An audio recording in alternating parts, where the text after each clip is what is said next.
I presume you're here in order to learn of Magecraft. I'll have you know, there's no room for the weak-willed in this course, and despite your best efforts, the sorcery of our time is but a fraction of what it once was in the Age of Gods. Much of the craft is established through pedigree, and the culture of mages is riddled with deception and moral depravity. That said, if you insist, I shall do my best to educate you in this miserable, yet fascinating world.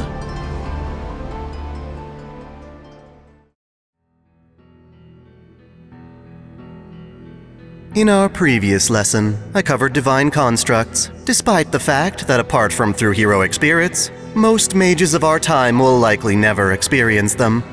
Nonetheless, I deemed it worthy knowledge as a glimpse of the world beyond our reach.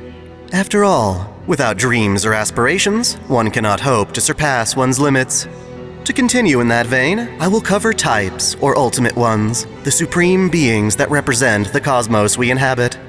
Naturally, this lesson will be more abstract than what I've covered prior. Our knowledge is limited, and what we do know is based on knowledge obtained from other worlds, ones in which history play out quite differently than our own. Indeed, most of our knowledge on the Ultimate Ones comes from documentation, notes, as it were, chronicling a parallel world where mankind has been ravaged by pollution and warfare. In this world, mankind maintained itself through artificial enhancement, becoming an enhanced race known as Liners. They fought against a threat of their own creation, the A-rays. These foes were the product of genetically combining humans with other forms of life. On their dead planet, declared the Land of Steel, mankind fought the A-rays in what was known as Babel's Tale, the Great War. It was during this war that the Ultimate Ones appeared as an even greater threat, seeking to exterminate all remaining life. The humans of the Land of Steel called these beings Aristoteles, extraordinary creatures hailing from other planets in the solar system.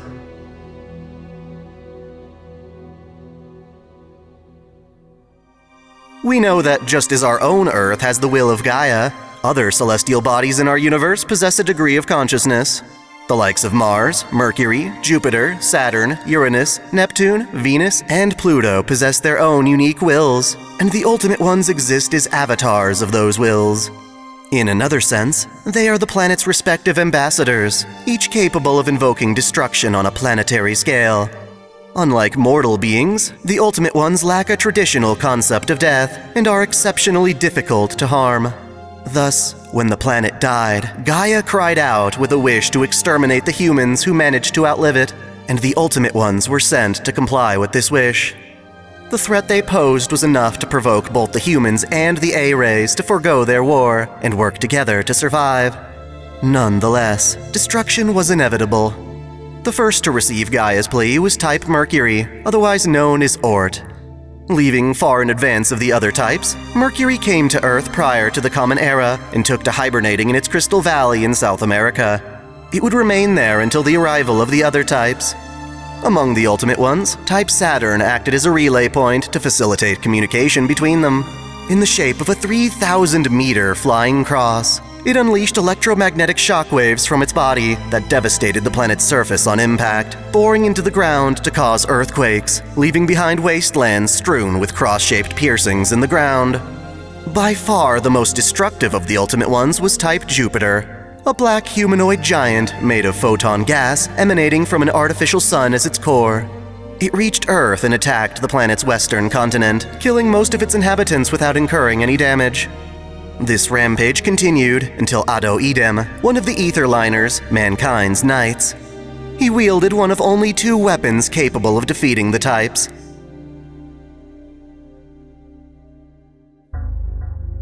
His weapon, Emperor, was a planet-consuming blade that could grow in size to match its opponent. With it, Ado Edem cleaved Type Jupiter with a single strike. And while this ended their bout, it caused Type Jupiter's core to go berserk, torching the remains of the western continent. A victim of this devastation was a man nicknamed Gun God. The attacks on the continent robbed him of his family, and so he naturally sought revenge. While weak compared to the Etherliners and A-Rays, Gun God made up for that weakness with his weapon Black Barrel, which he dug up from the ruins of Atlasia. Surely from previous lessons you recognize this conceptual weapon, as it also exists in our world. It is a dangerous weapon that imposes a lifespan upon even immortal beings. Thus, along with Emperor, it was the only other weapon capable of killing the Ultimate Ones. Upon finding this weapon, Gun God began to learn how to fire it. When Type Pluto attempted to enter the atmosphere, the Six Sisters, rulers of the A-Rays, gave their lives to prevent it. Their feud resulted in both parties being destroyed.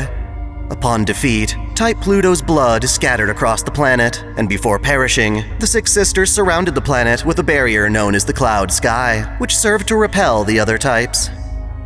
One of the types suspended in this cloud was Type Venus, a massive carnivorous plant with a shape resembling a fish with a tree on its back. It remained docile while the other types invaded, using this time to analyze the planet before eventually starting its descent. To combat this descent, the planet's residents formed an operation called Bird Drop, and Gun God joined this operation to fulfill his desire for revenge. Of the airborne forces attacking Type Venus, Gun God's plane was the only survivor, and the operation ended in success when he shot Type Venus in the forehead with Black Barrel. This put Venus into an eternal sleep, and its corpse crash-landed on the planet.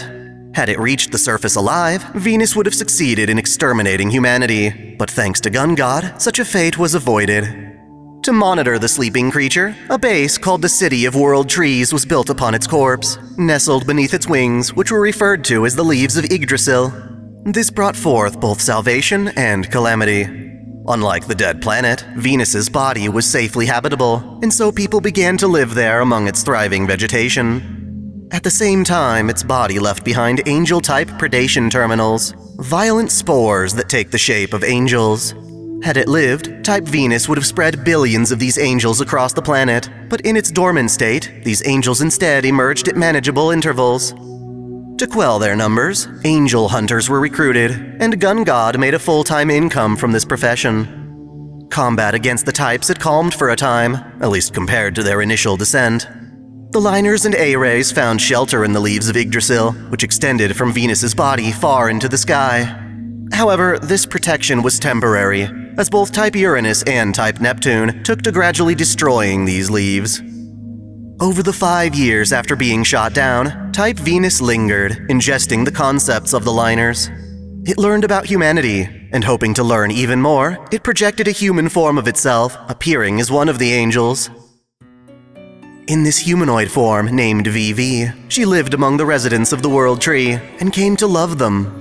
Knowing that awakening her true body would release the remaining angels, she decided to remain dormant to give the Liners and A-Rays a home. Eventually, she sought out Gun God, the man who shot her, and decided to break into his apartment. She described herself as an angel, wanting to be of use to him. At first, Gun God refused the offer, throwing her out and even checking himself into a hospital to ensure his sanity. Through persistence, however, she continued to show up in his apartment, playing a guitar belonging to his deceased sister, until eventually, Gun God reluctantly allowed her to stay. He even increased his quota for hunting the wild angel spores in order to pay for her living expenses. While she explained she focused on him because he had killed her, she never outright revealed her true identity. Instead, she simply lived with him, taking over her share of the housework. Her understanding of humanity improved, her love deepened, yet her skill at the guitar remained lackluster. Nonetheless, her sincere optimism grew on Gun God, and as he began to open up to her, he found himself falling in love. Again, their peace was only momentary. Not only had Uranus and Neptune destroyed the remaining leaves at Yggdrasil, but now Type Saturn had resumed its assault, heading straight for the city. A strike force was assembled to respond to the threat, and for his bravery during the fight against Venus, Gun God was recruited once more. Before the operation, VV decided to tell him about her true form, explaining that now all she wanted was to be a real angel, to give proper form to humanity's fantasies. She believed that humanity could not win against Type Saturn, but despite their inevitable demise, she would not return to her main body and flee. She would die for humanity's sake, admitting that the Ultimate Ones should never have attacked humans simply because they were asked to, not without deciding for themselves. Gun God also admitted humanity's fault for living on while their planet died. Before departing, he confessed his love to her and left her with his sister's guitar as a keepsake. Once more, Gun God boarded a plane, taking to battle against the Ultimate Ones. Unlike his previous outing, however, he did not survive. Instead, his plane was damaged by an arrow of light, and its onboard AI malfunctioned. He had his A-Ray co-pilot evacuate and died alone when the plane flew too close to the enemy. At best, his assault only managed to alter Type Saturn's course, not actually damaging it. Ultimately, however, Saturn was defeated, not by Gun God, but by the return of Otto Edom and his Slash Emperor. It is at this point that our notes on this world trickle out. Presumably, humanity enters its final battle against the remaining Ultimate Ones, with the status of Types Mercury, Mars, and even Type Moon being unconfirmed. Of course, you might be wondering what this tale has to do with our world of mages and Magecraft. Well, as it turns out, parts of this story do in fact carry right into our world. Locked within the Atlas Academy is the very same black barrel mentioned in the notes. Its replica is wielded by the alchemist Sion. While our Earth's Gaia has yet to call for humanity's destruction, the types in our solar system do still exist, 2 of which we've even encountered in the past. For example, while the moon is not a planet per se, it does have a creature worth categorizing as an Ultimate One. Type Moon, then, is a being known as Brunstud of the Crimson Moon. Just because our world hasn't sunken as low as the one in the notes I described, the fact still stands that humanity is a threat to the planet. Even our Gaia acknowledges this, and 4,000 years ago, it reached out to the moon for protection. Brunstud was granted the ability to live on Earth in exchange for keeping humanity in check. As such, he attempted to conquer the planet as his own kingdom. However, his reign came to an end when the mage Keisher Zelret Schweinorg slayed him with the second magic, Kaleidoscope. Their battle was truly worthy of being labeled epic. During their confrontation, Brunstud caused an event called the Moonfall, creating a mirror image of the moon and dropping it on Earth. Only Zelret's access to limitless mana could have hoped to push it away. In the end, not even Brunstud's Alt-Nagel, a destructive, far-reaching pillar of wind, would earn him the victory. Unwilling to accept his defeat, Brunstud birthed his legacy, creating the true ancestors in his image. They lived in his stead as spirits that would protect nature from humanity. Brunstud's consciousness lived on through a reality marble, the Millennium Castle Brunstud, where he would remain until one of his true ancestors reached his level of purity. Then, he would spiritually possess them as his new body. Despite their immense power, the true ancestors were flawed children. They each contained only a small piece of the Crimson Moon inside of them. As a result, they succumbed to bloodlust.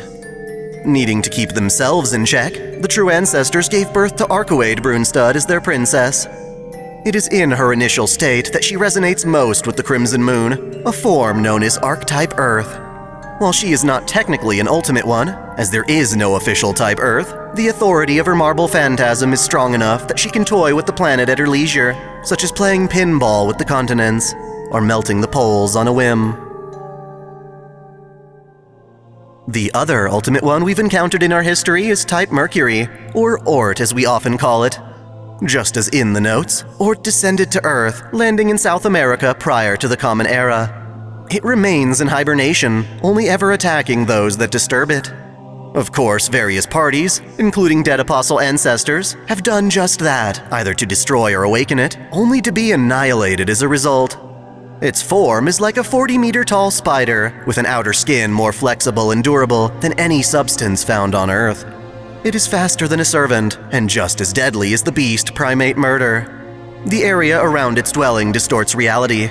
Mages call it Crystal Valley for the alien crystalline substance that inhabits the space, in the shape of a spider's web surrounded by crystal towers. In summation, the Ultimate Ones are, as the name implies, the ultimate beings from their respective planets. They each embody their own planet's wills and possess the power to eliminate all life on Earth. Thankfully, such wrath is not descended upon our world specifically, and the majority of our knowledge comes from notes describing a dead world that has experienced their terror.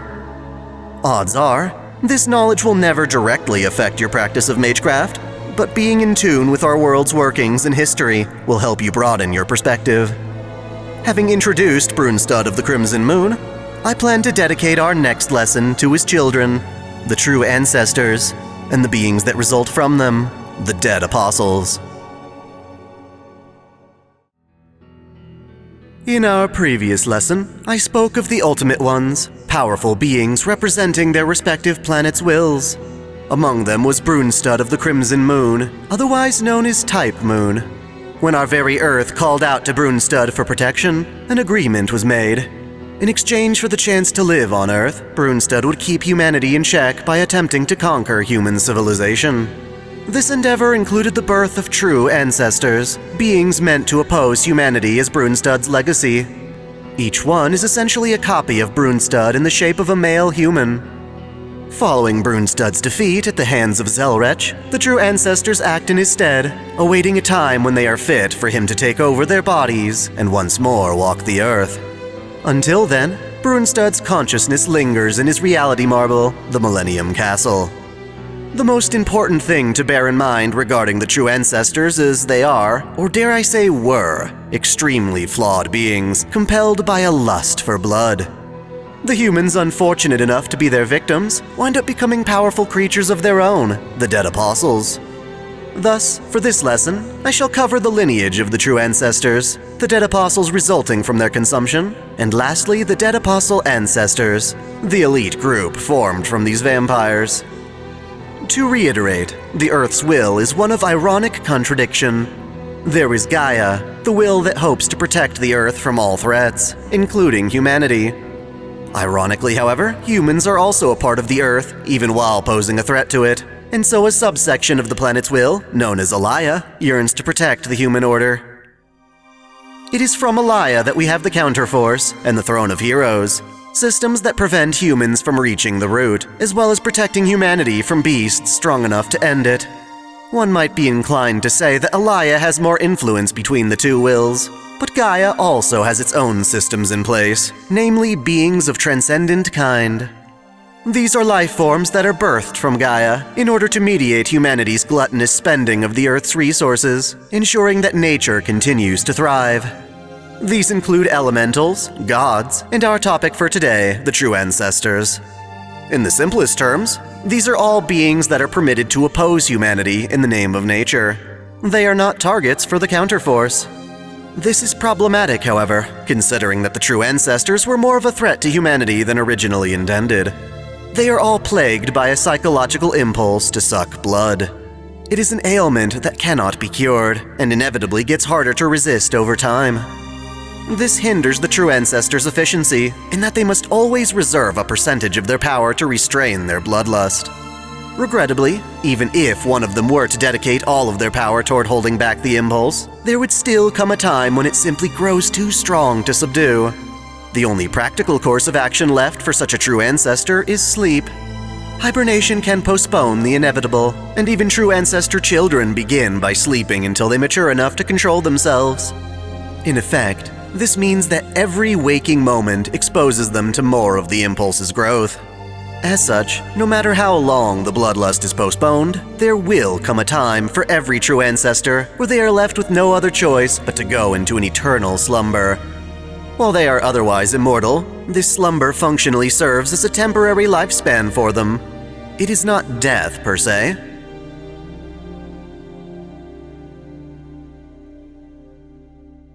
Of course, all of this applies only to true ancestors that insist on keeping their senses. Naturally, the easier response would be to just succumb to their vampiric impulse. By discarding their sanity, they could unleash all of their powers without restraint. Those who chose this path were referred to as Demon Lords, and were an intense threat to both humanity and the untainted true ancestors. Because of this, the true ancestors that preserved their sanity took it upon themselves to eradicate their fallen brethren. Normally, they would be at a disadvantage, never being able to go all out in combat.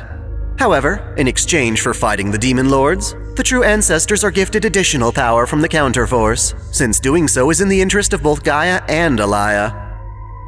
Let us recall, I mentioned that Brunstad of the Crimson Moon made the true ancestors in part to create a vessel for his revival. The proper candidate would be capable of manifesting his Millennium Castle. Initially, however, none of them could do so. Success eventually came after a female form was chosen for them. The first true ancestor to inherit the Brunstad name was Altruge Brunstad. She was capable of summoning Brunstad into her body, but was never fully acknowledged because she was a half-breed princess born from a true ancestor and a dead apostle. I'll return to dead apostles soon, but for now just realize that Altruge was considered unstable. She may have held the Brunstad name, but she was not a suitable vessel for him. Instead, she was considered to be the envious elder sister of the one true ancestor to finally succeed Type Moon, Arcuade Brunstad, worshipped as the White Princess. In the 12th century AD, when the number of fallen true ancestors was at an all-time high, Arcuade was born and put in charge of executing her fallen kin. She was taught to be a weapon and nothing more. She would emerge from the Millennium Castle to hunt down and slaughter the demon lords, and then return to her slumber between encounters.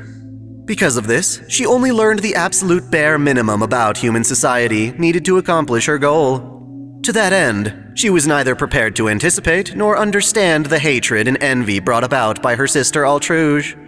In her youth, Arcuade was graced with long, lustrous hair, but out of envy, Altruge chopped it short such that it wouldn't grow back. Ultimately, Arcuade's hair only returns to its longer form when she awakens to the Crimson Moon's power inside of herself, becoming the insanely powerful being Archetype Earth. Overall, Arcuade is considered the purest of the true ancestors, being able to retain her sanity even after having a taste of blood. Her ability to resist this impulse is stronger than any other true ancestor, leading some to believe she is simply immune. At any given moment, however, Arcuade is actually using 50 to 70% of her power to ward off her bloodlust. She is extremely strong in spite of this, but her true power comes from her marble phantasm, her ability as a protector of nature to connect her will to the planet and manipulate it as she pleases. After defeating the demon lords, Arcuade turned her attention to dead apostles, humans who have obtained deadly vampiric powers, either through Magecraft or by having their blood drunk by another high-level vampire. When the true ancestors began to succumb to their impulses and drink the blood of humans, dead apostles were the beings born from that consumption. Initially, the dead apostles were conceived as a means of sating bloodlust, but eventually started using their newly gained power for themselves.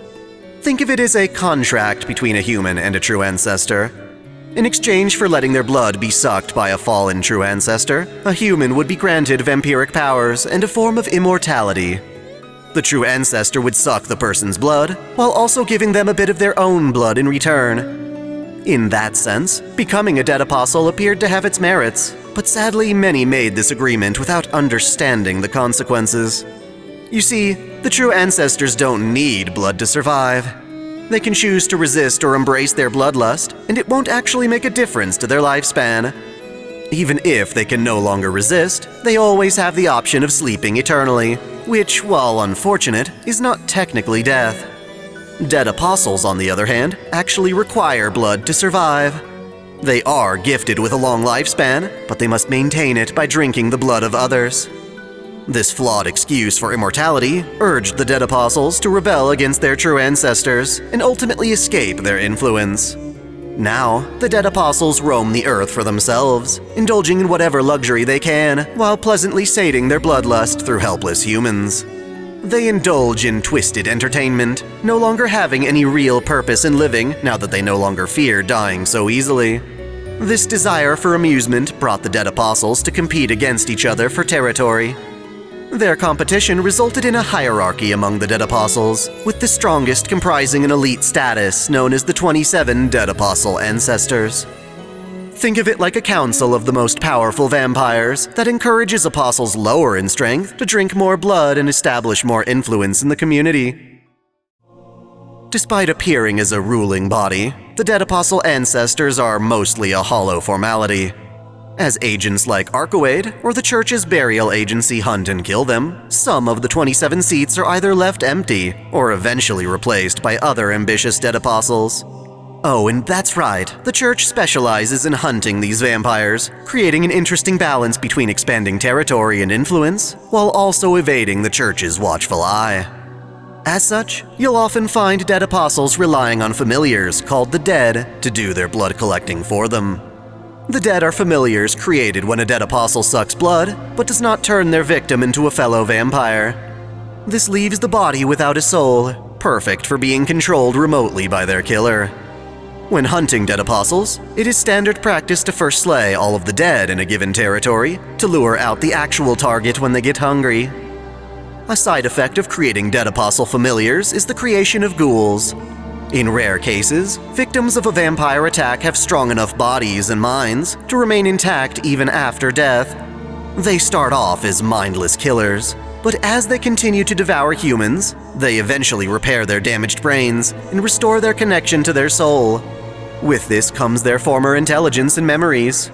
In other words, victims of a dead apostle can eventually become vampires themselves, though this usually takes a matter of years. Some exceptionally rare and gifted humans, such as Yumizuka Satsuki, possess a latent psychic ability that makes this process almost instant. To clarify, most vampire victims die and are controlled by their killers. Some of these victims, however, linger on as ghouls and can over time regain their intelligence and become vampires themselves. In the rarest cases, a vampire's victim can immediately become a vampire. Regardless of the length of time, though, the vampires that emerge in this way are still considered child vampires who are forced to serve their parent. This also means that if the parent vampire dies, so too do its children. The only way for a child vampire to overcome this fate is for them to break free of their parents' control, becoming a proper dead apostle. Despite all these efforts to stay alive, the immortality granted to dead apostles is imperfect. Even if they continue to drink blood, their lives will still eventually come to an end, even if far later than an ordinary human's life.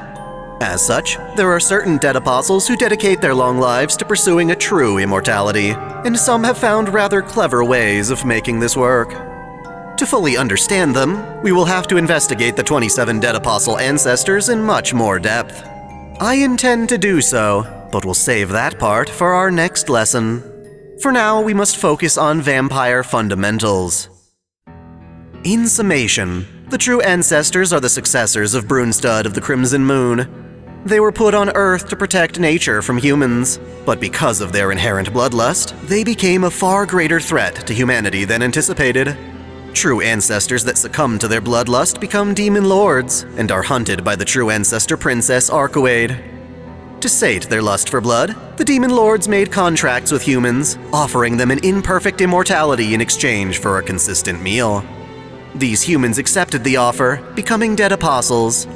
Eventually, the dead apostles broke free from the true ancestors, dedicating their long lives to the pursuit of true immortality while entertaining themselves in competition for dominance.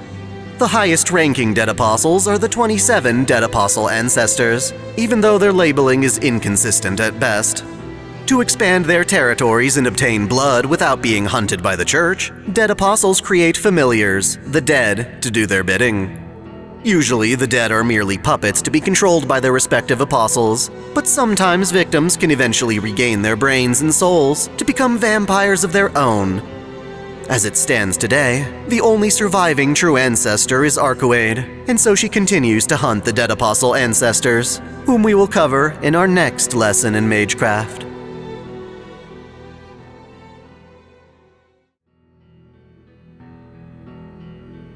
In our previous lesson, I spoke of true ancestors, the descendants of Brunstud of the Crimson Moon. They, as a vampiric race plagued by bloodlust, eventually succumbed to their urges, and from their consumption came dead apostles, humans infused with the blood of the true ancestors. These dead apostles, initially made to serve as immortal sources of blood for their true ancestor creators, eventually rebelled, using their immortality for their own pleasure and sadistic entertainment. Unlike their creators, the immortality of dead apostles is flawed, forcing them to rely on devouring blood to maintain their physical forms. As such, they are a primary target of the Holy Church's burial agency, hunted alongside other demonic creatures. Despite this, the dead apostles have secured a very informal hierarchy of leadership, helping to secure their continued survival. These leaders are known as the 27 Dead Apostle Ancestors, a council of the most powerful vampires that serve to inspire all vampires below them to strive for dominance. For today's lesson, I will go over the 27 Dead Apostle Ancestors, or at the very least what little we know about them. I truly mean it when I say this organization is informal. As their members are hunted down, either killed or sealed away, the various seats are either replaced or left unoccupied. Many are sealed away through coffins at the church in an eternal imprisonment, as they cannot be conventionally destroyed in their entirety. Regardless, these sealed members have followers that aim to one day free them. Currently, 6 of the 27 are unidentified and unaccounted for, and technically there is an extra seat not officially included. In addition, many of these members have never been witnessed by those who survived to tell the tale, leaving behind no visual documentation. Others, ironically, play a critical role in the burial agency that antagonizes them. To complicate matters further, not everyone in the council actually is a dead apostle. As time continues on, or in different worlds than our own, their lineup can also vary. One could, in theory, make several lists of varying accuracy. There are parallel worlds in which the organization doesn't exist at all, and the survivors are instead referred to as superior dead apostles. Even though it is nigh impossible to form a complete understanding of this organization, the 27 dead apostle ancestors are quite fascinating, so please allow me to divulge what knowledge I possess at this moment. While the dead apostle ancestors are listed numerically, they can also be categorized in different ways. For example, members who are older than 4,000 years old have the elder title, Leave of the Age of Gods. Older ancestors like them tend to value establishing territories and kingdoms. It is how vampires traditionally continue to survive. In contrast, some apostles came about through Magecraft and couldn't care less about tradition. Rather, they became apostle ancestors to pursue more specific goals. Within the group is actually a monarchy of sorts. Torafim or Tenros, the 17th seat, is the oldest among them and serves as the king of the dead apostles. Arcoade's fallen sister Altruge, in turn, is regarded as the princess. There is a prophet among them who even performs a rose prophecy, warning ancestors of their impending death so that they may seek out a successor. The strongest among them have only a vague concept of death, and can only be defeated under specific conditions. Not even the destruction of their physical body guarantees the death of their souls, allowing them to thrive as phantoms. Even more intimidating, they have the power to use reality marbles. The number 3 seat is, strangely enough, Brunstud of the Crimson Moon, the very being that created the true ancestors. Prior to his defeat by Keisher Zelrech Schweinorg, he interacted with many dead apostles. As far as he's concerned, the dead apostles are simply more of his descendants. For this reason, Brunstud can and has created dead apostles on his own. One of these apostles happens to be the 4th seat, Zelrech himself. During their fight, Brunstud had sucked Zelrech's blood, transforming the Magus into a vampire. The conflict severely weakened Zelrech, but even so, he continues to be an ally to humanity as well as true ancestors. Over his many years of survival, Zelrech had the pleasure of attending Arcoade Brunstud's coming-of-age ceremony. He greeted the princess with a smile, and this smile was the very first Arcoade had ever seen. Without a concept of happiness, Arcoade inquired about Zelrech's attitude, and he explained that throughout her long lifespan, perhaps she would come to realize that life is fun just being awake. In other worlds, Zelrech never became a dead apostle, but nonetheless found other ways of remaining immortal. He held a reputation at the Mages Association for taking on pupils on a whim and subjecting them to strenuous, traumatizing tutelage. One of the most talented of Zelrech's pupils was Nagato Tosaka. He taught the young man his jewel Magecraft and entrusted the Tosaka family with his jeweled sword.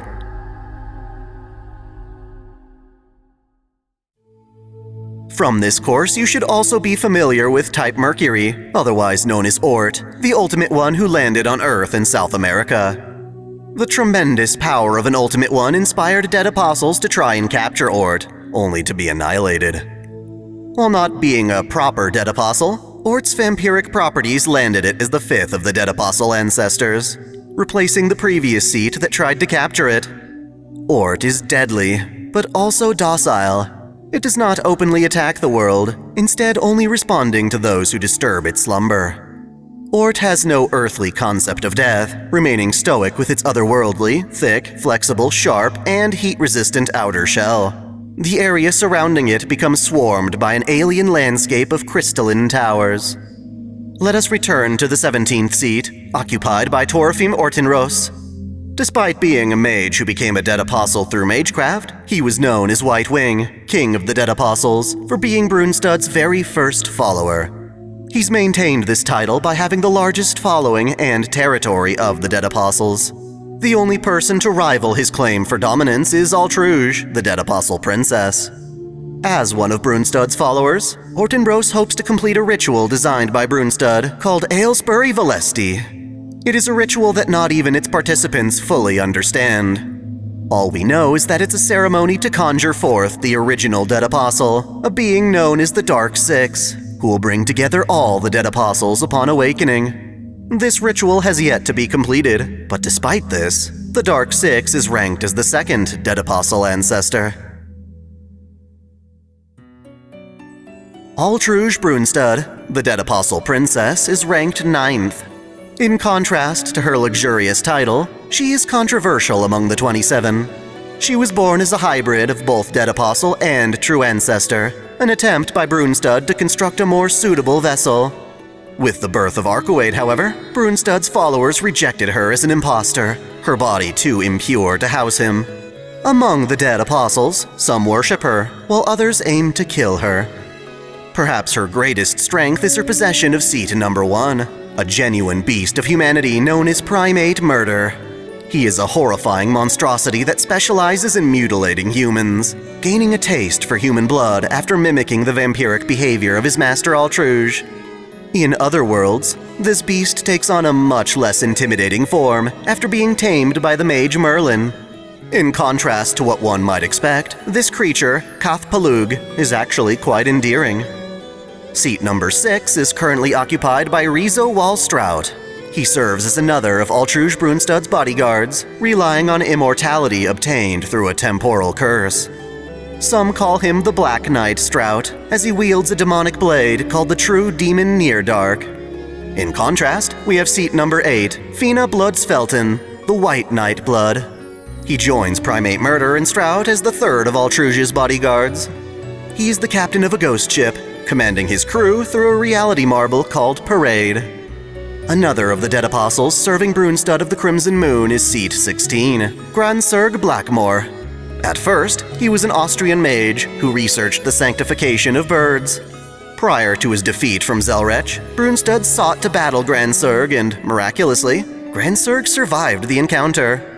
Impressed, Brunstad made Gransurg his personal magus. In turn, Gransurg accepted this opportunity, feeling obligated for being defeated. To match his new master, he became a dead apostle through his own research, taking the form of a bird.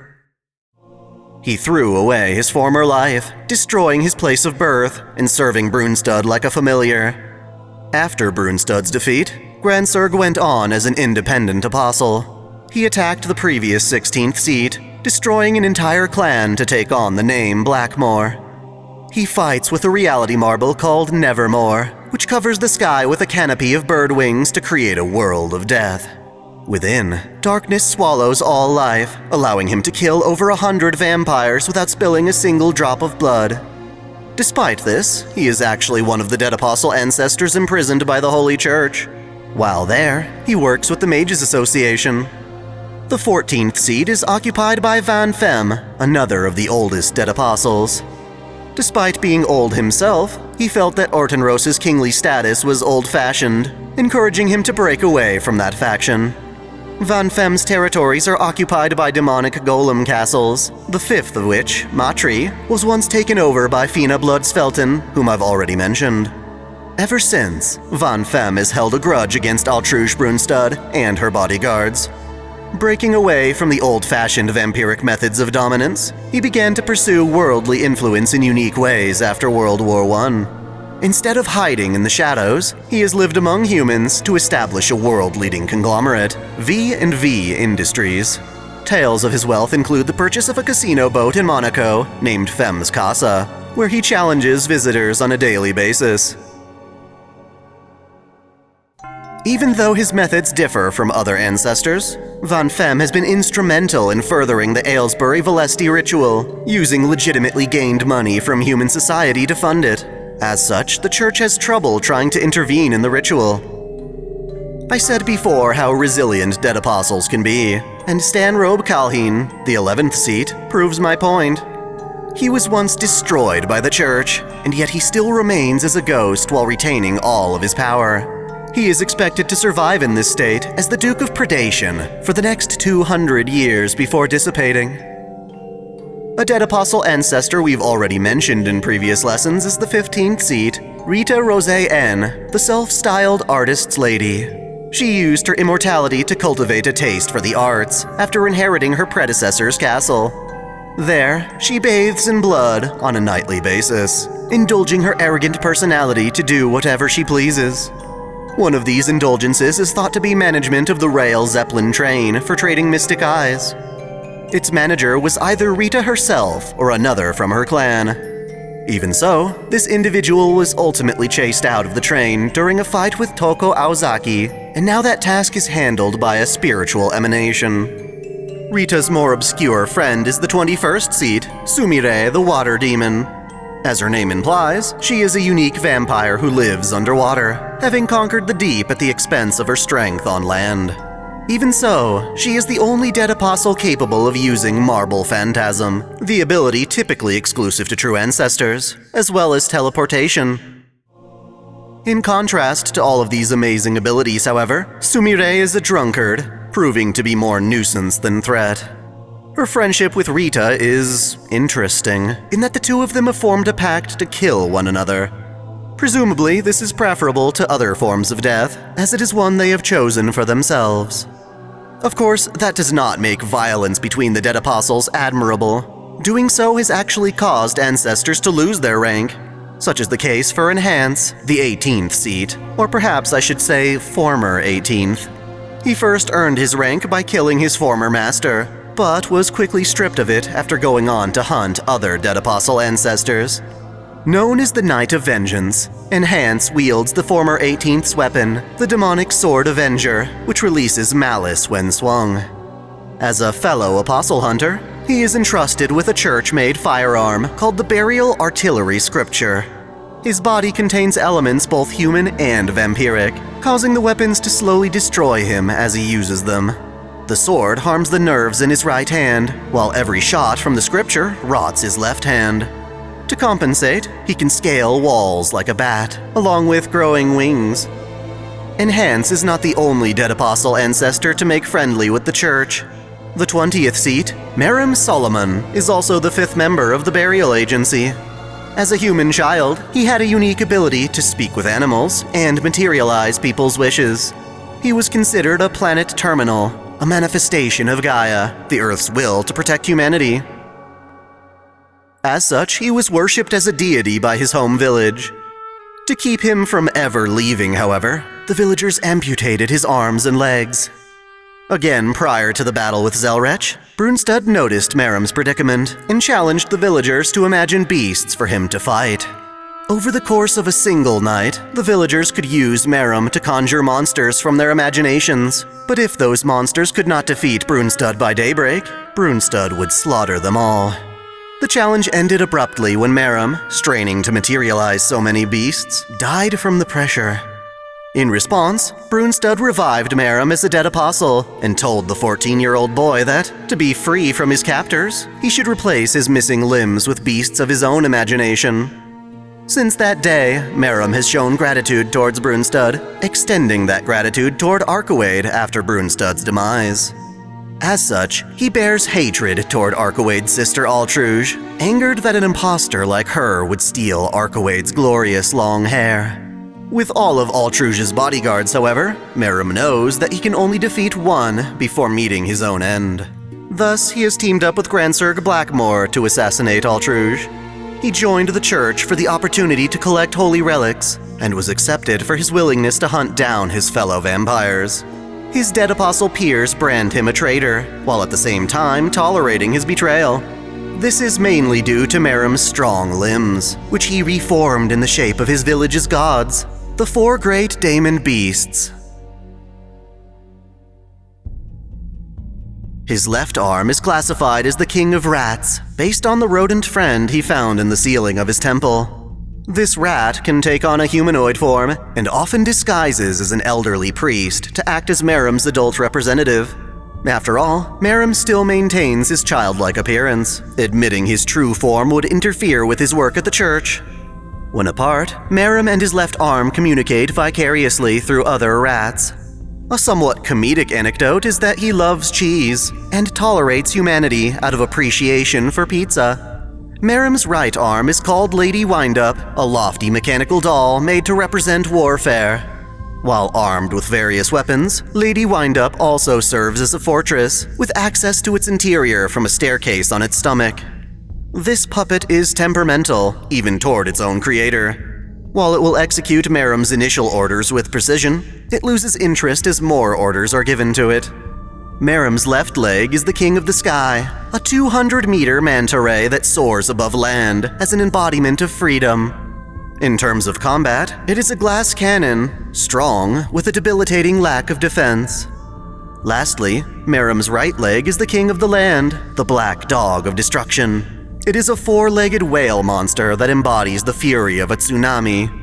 Unlike the other limbs, it lacks human-like intellect and loyally follows Merrim's orders. Because of this, Merrim relies on it to stomp and crush its surroundings. Another potential conspirator with the church happens to be El Nahat, or Refraction, the 24th seat.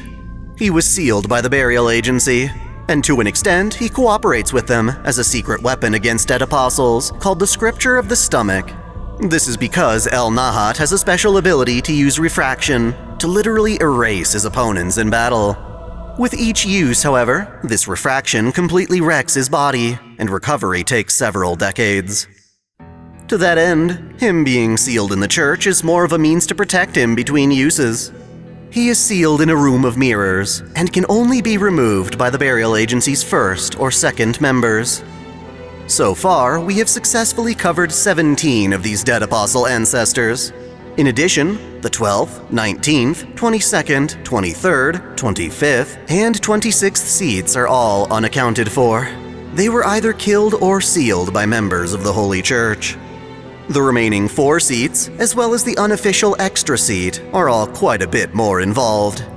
Given that today's lecture is already long, I find it beneficial for us to resume the topic in our next lesson, where I will discuss the likes of Nero Chaos and the notorious Michael Roa Valdemjong.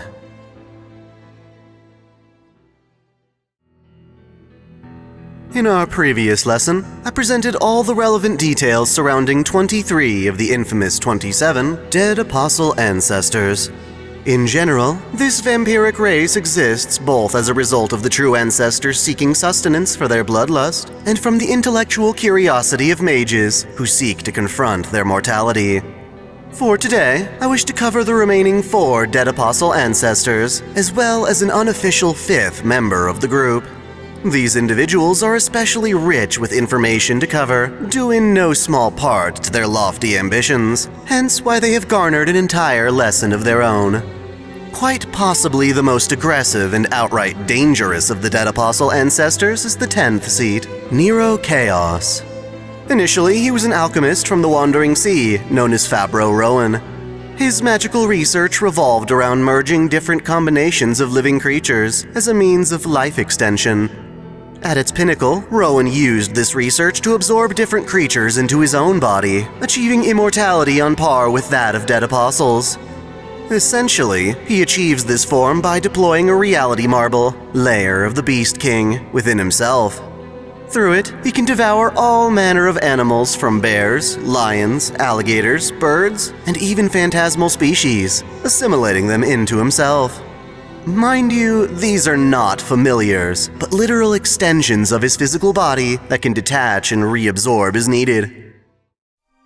Normally, even a talented mage can only hope to hold 30 beasts, but because he does not impose his reality marble upon the world, it can remain constantly active, with little cost compared to traditional reality marbles, allowing him to absorb 666 beasts. The sustenance he needs to maintain the marble can be obtained vicariously through the energy his beasts obtain as independent hunters. Using this method, he has managed to live for over a millennium, though it is not without consequence. In essence, this process has cost him his own identity, instead allowing his individuality to merge within a collective consciousness formed from the lives he's absorbed. Even so, this was a calculated risk on Rowan's part, with the ultimate goal of understanding and gaining control of the chaos within him. Thus, after embracing this chaos, he's since gone by the name Nero, given to him by the church to signify the number of beasts he's assimilated. Throughout his life, Nero Chaos has wrought havoc upon humanity, his exploits going back as far as the First Crusade, in which he slaughtered people from all sides of the conflict to stain the desert crimson with blood.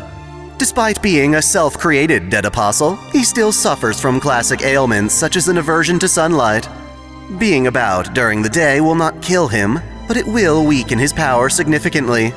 Similarly, while he has a vampire's typical mystic eyes of enchantment, his are fairly weak. As one might expect, the longer he lives, the more mana he needs to consume for survival. In the modern day, he can devour over 100 people in a single rampage, and still only have enough energy for a handful of fights. Nevertheless, he remains extremely dangerous, able to dispatch hordes of feral beasts from his tar-like build. Destroying any number of these beasts one by one is a futile effort, as they will merely regenerate within the chaos. Instead, the chaos itself must be killed.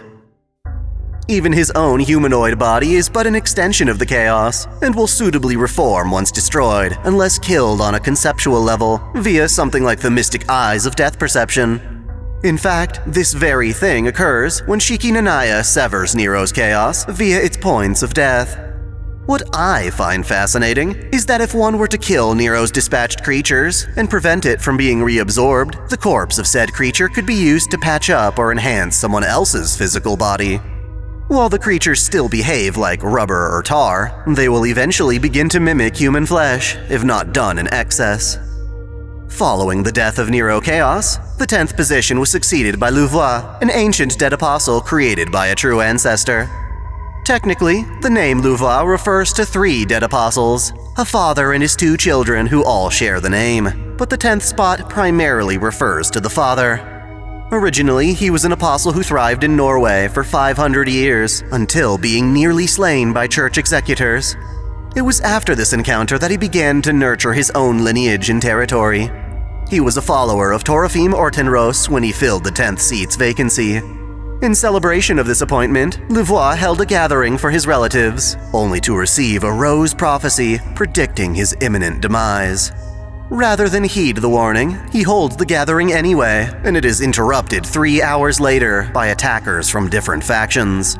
On one end, there was the mage Bartholomew Lorelei, and on the other, the dead apostle Enhance I spoke of in our previous lesson. Enhance was the first to arrive, infiltrating Louvois' castle by hiding in the stomach of a horse, carrying guests to the meeting. Enhance wounds Louvois' son before running into Bartholomew.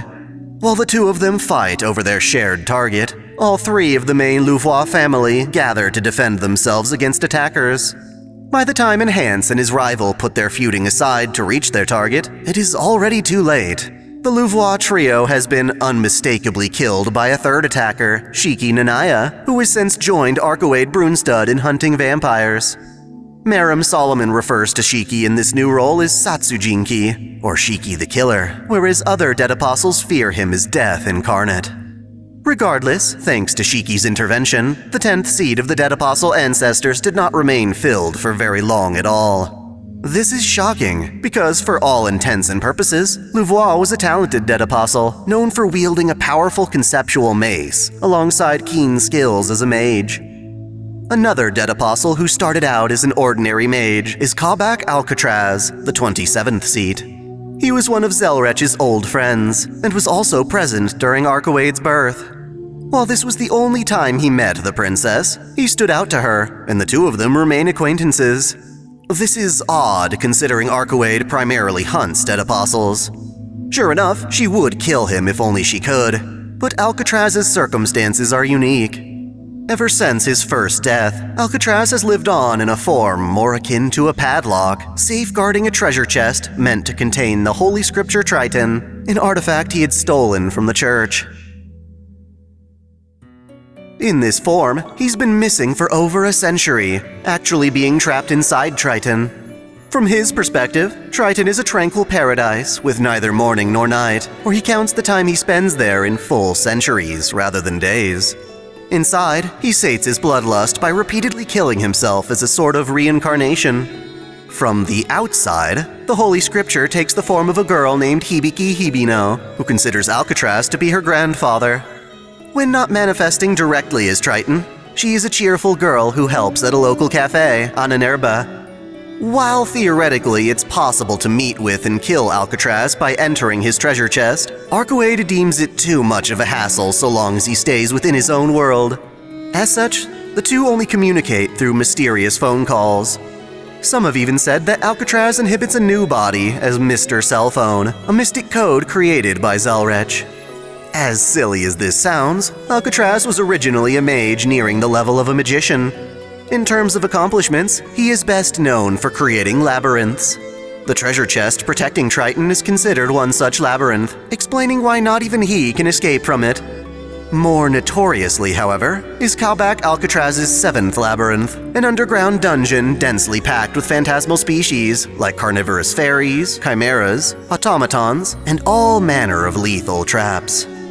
Equally eerie is the seventh seat, Einash, a former hypnotist who could manipulate his target's memories.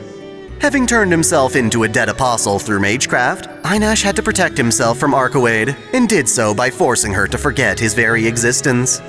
With some help, however, Arcoade was eventually able to reclaim this memory, and subsequently slaughter Einash's whole clan. Sadly, through an oversight, she accidentally made an even more dangerous dead apostle by leaving Einash's corpse beneath a blood-sucking tree. After drinking the blood of a dead apostle, the entire forest around it became a dead apostle itself, succeeding the seventh seat as the Forest of Einash, a vampiric phantasmal species that manifests every 50 years to devour unsuspecting intruders.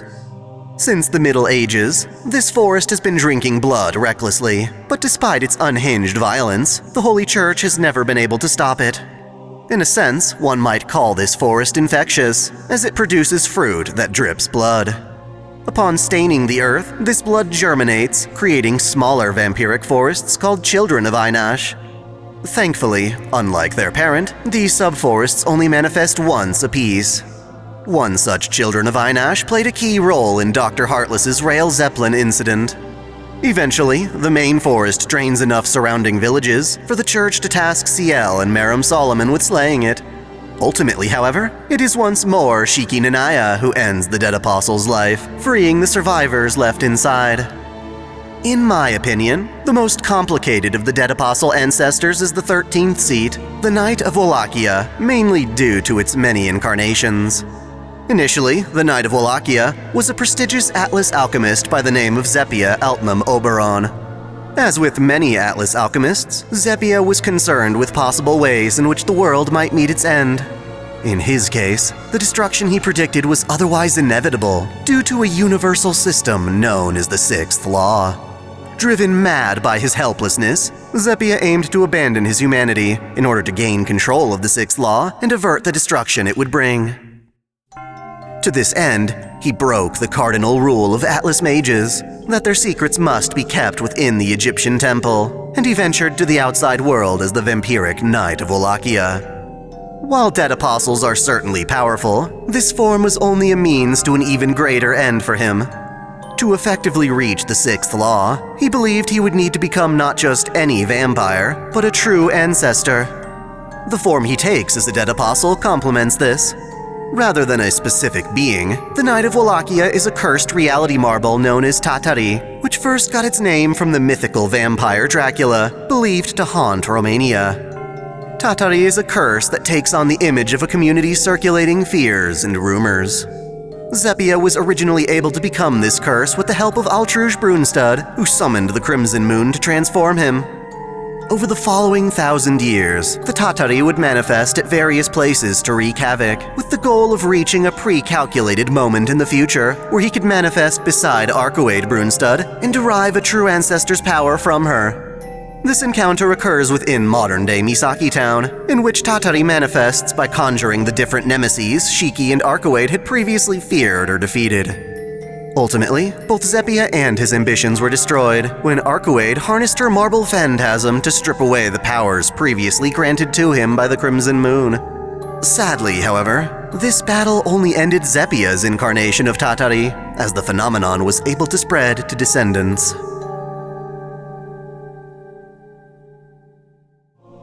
Prior to his defeat, Zephia's existence as Tatari only allowed him to manifest on select nights, where he would sate his thirst for blood. This made Tatari a difficult opponent for the Holy Church, as they couldn't easily determine when or where he might appear next. Even worse, Tatari, being more of a curse than a specific being, could only be harmed by specific tactics and weaponry. As such, 3 years prior, when the Church was finally able to pinpoint Tatari's next appearance, they requested Atlas's aid in ending the curse. One of Zephia's descendants, Sion Eltnam Atlasia, volunteered to take part in the operation alongside her friend, Riesbeif Stridberg, completely underestimating her opponent. Both the Church and Atlas failed as Tatari slaughtered an Italian village and the combatants. So that Sion could escape, Riesbeif sacrificed herself in futility. Ultimately, Tatari drank 3 liters of Sion's blood, making her a candidate as his successor. Conveniently, this allowed Sion to survive the encounter, and because of Tatari's temporary manifestations, his influence over her was weak. As such, Sion would not immediately turn into a vampire, giving her time to seek out a cure. Of course, when Tatari manifested in Misaki Town 3 years later, Sion's struggle with bloodlust became much worse. When fully transformed into a vampire, Sion inherits the Tatari curse, carrying on the wild bloodshed. In this state, she is barely recognizable, foregoing the use of her ether light to attack with her claws. She directly inherits memories from Zephia's many previous victims, including that of her friend Riesbeif. It is this friendship that serves as Sion Tatari's only remaining link to humanity. In addition, there is one more manifestation of Tatari that takes on a form called the Dust of Osiris. It is a potential future version of Sion that, despite Tatari's influence, hopes to take control over it. Rather than fleeing Atlas, afraid of her own bloodlust, she remains, aiming to resurrect Riesbeif and cure her vampirism by creating the Philosopher's Stone. Like Zephia, the Dust of Osiris understands humanity's inevitable demise, but reasons that she can salvage mankind by destroying the world herself and storing human history as an eternal record. I find it fascinating how this family lineage is linked to vampirism as a method of saving humans. Much like the Holy Grail's corruption by Angra Mainyu, it seems that even the best of wishes can be twisted for disaster. The very final Dead Apostle I wish to cover is not formally one of the 27. Rather, he is considered an extra seed due to his heretical views and behaviors. It is known as the Serpent of Akasha, the infinite reincarnator Michael Roa Valdemyong. As opposed to mages who become Dead Apostles, Roa was actually a church priest who, ironically, helped found the burial agency that would later hunt him. Despite being a top member of the church, he decided to betray them and join the Mages Association in order to research immortality. Ideally, he wanted an immortality far superior to that of Dead Apostles, but reluctantly chose to become a vampire so that he could use his longer lifespan to continue this research. Greatly influencing his decision was his immediate affection for Arcuade Brunstad. At a moment of vulnerability, when Arcuade was first struggling with her bloodlust, Roa snuck up behind and seduced her into drinking his blood. Naturally, by choosing Arcuade for his vampiric rebirth, Roa emerged as an especially powerful Dead Apostle. Using his connection to the church, he freed Dead Apostles that were held captive there. Adding them to his forces, Roa was able to gain both notoriety and vitriol. Long-established Dead Apostles felt his rise abrupt and threatening, so they appointed Altruge Brunstad to punish him. That said, not even her strength was a match for Roa's might, and so the Dead Apostle ancestors found it best to ignore him. In fact, the only person who could kill Roa was Arcuade, the true ancestor that created him. Thus, when Arcuade began hunting dead apostles, she made a point of eradicating Roa. Thanks to his research of immortality, however, Roa was able to reincarnate into a new host with each defeat, persisting in this way 15 times as Arcuade continued to kill him. His most noteworthy reincarnation was his 17th, in the year 1976, when he took over the body of a French baker named Alicia.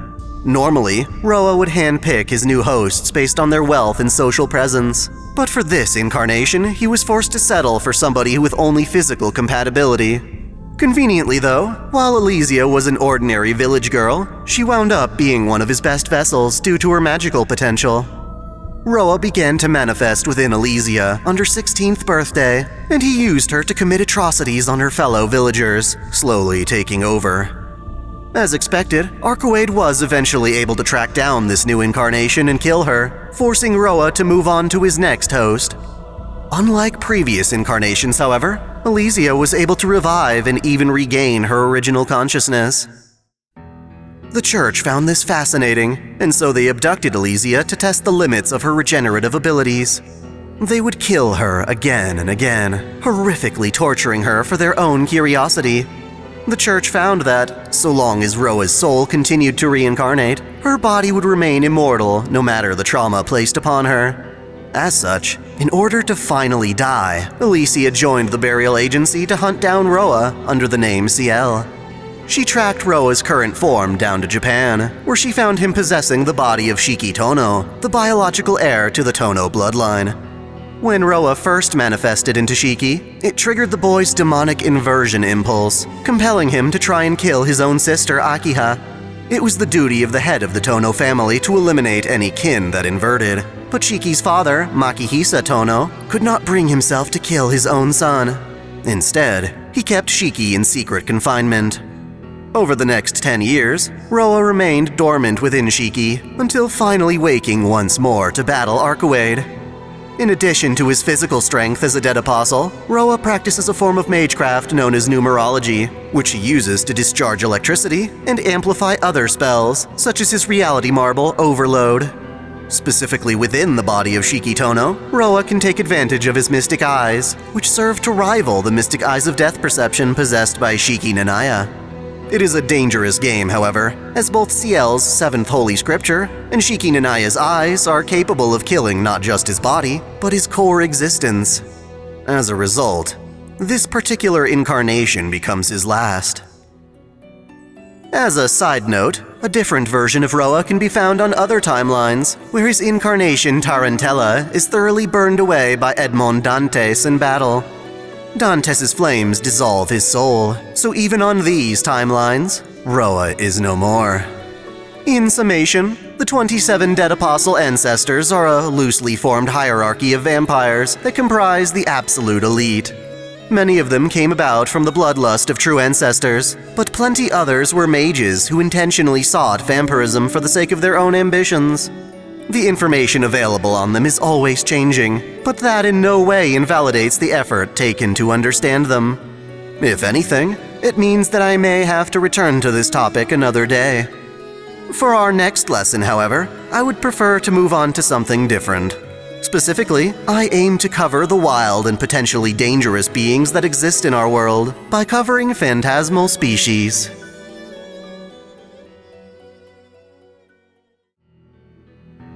In our previous 3 lessons, we took a close look at the existence of true ancestors and the dead apostles created by them. While I wouldn't exactly recommend mages strive to become such beings, I find it important for us to know the truth of what exists in this world, no matter how grim or obscure. In that same vein, I intend to speak of other mysterious and often dangerous creatures that have roamed our Earth in the past. Thus, today's lesson will go over Phantasmal Species, covering them broadly while including specific examples where applicable. It might be hard to believe, given how generally peaceful the world is now, but years ago during the Age of Gods, Earth was home to all manner of fantastical and legendary creatures. Our typical understanding of biology and evolution took a back seat to the same forces that allowed gods to be born from human worship.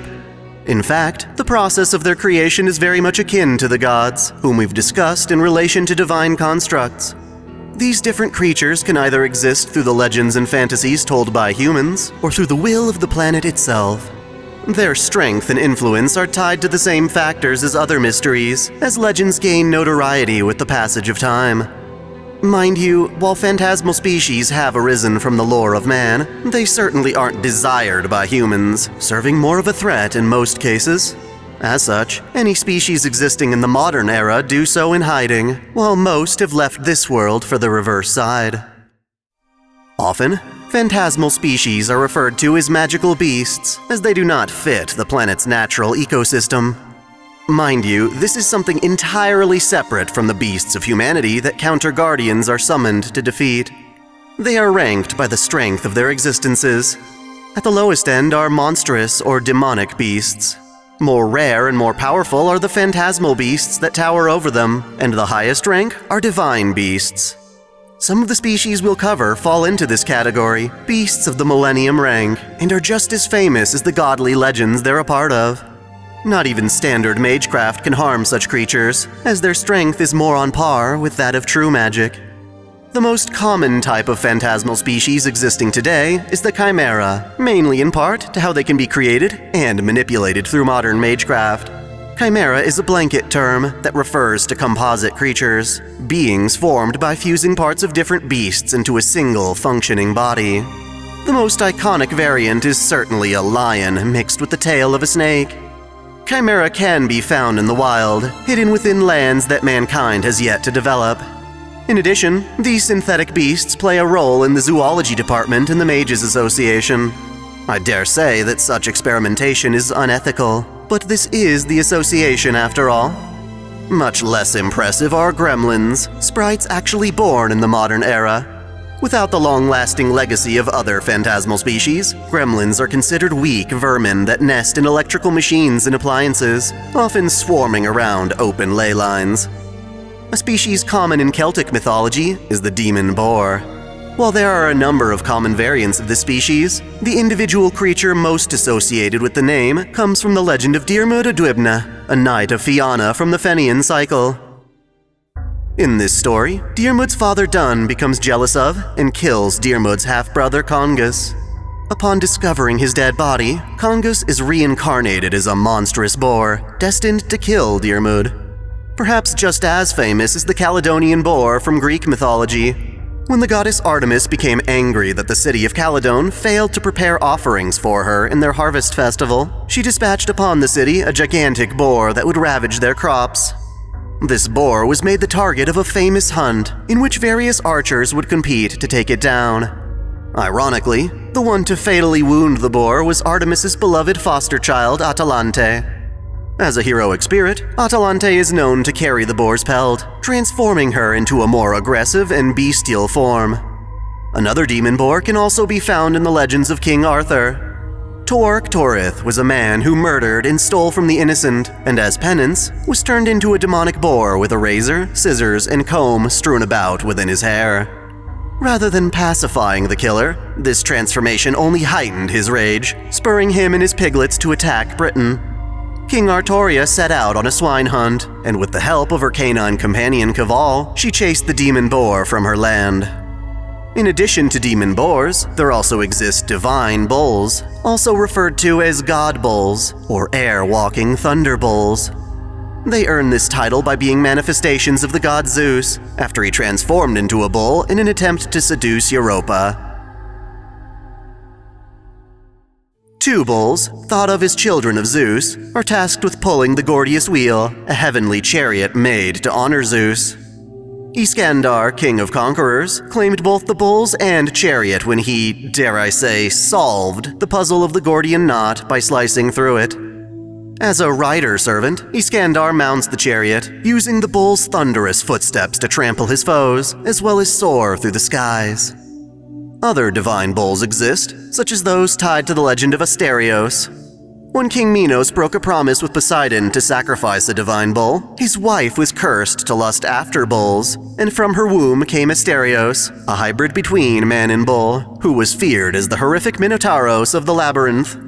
The Minotaur, as he is famously known, is a phantasmal beast despite being one of a kind. The Greek demigod Heracles did battle against some of the most intimidating phantasmal species. First was the Nemean lion, a divine beast whose deep-seated rejection for humanity could conjure its own singularity. Heracles, with his own bare hands, fought this lion to its death, claiming its fur, the pelt of the divine beast, to use as a veil to cover his face from the works of mankind.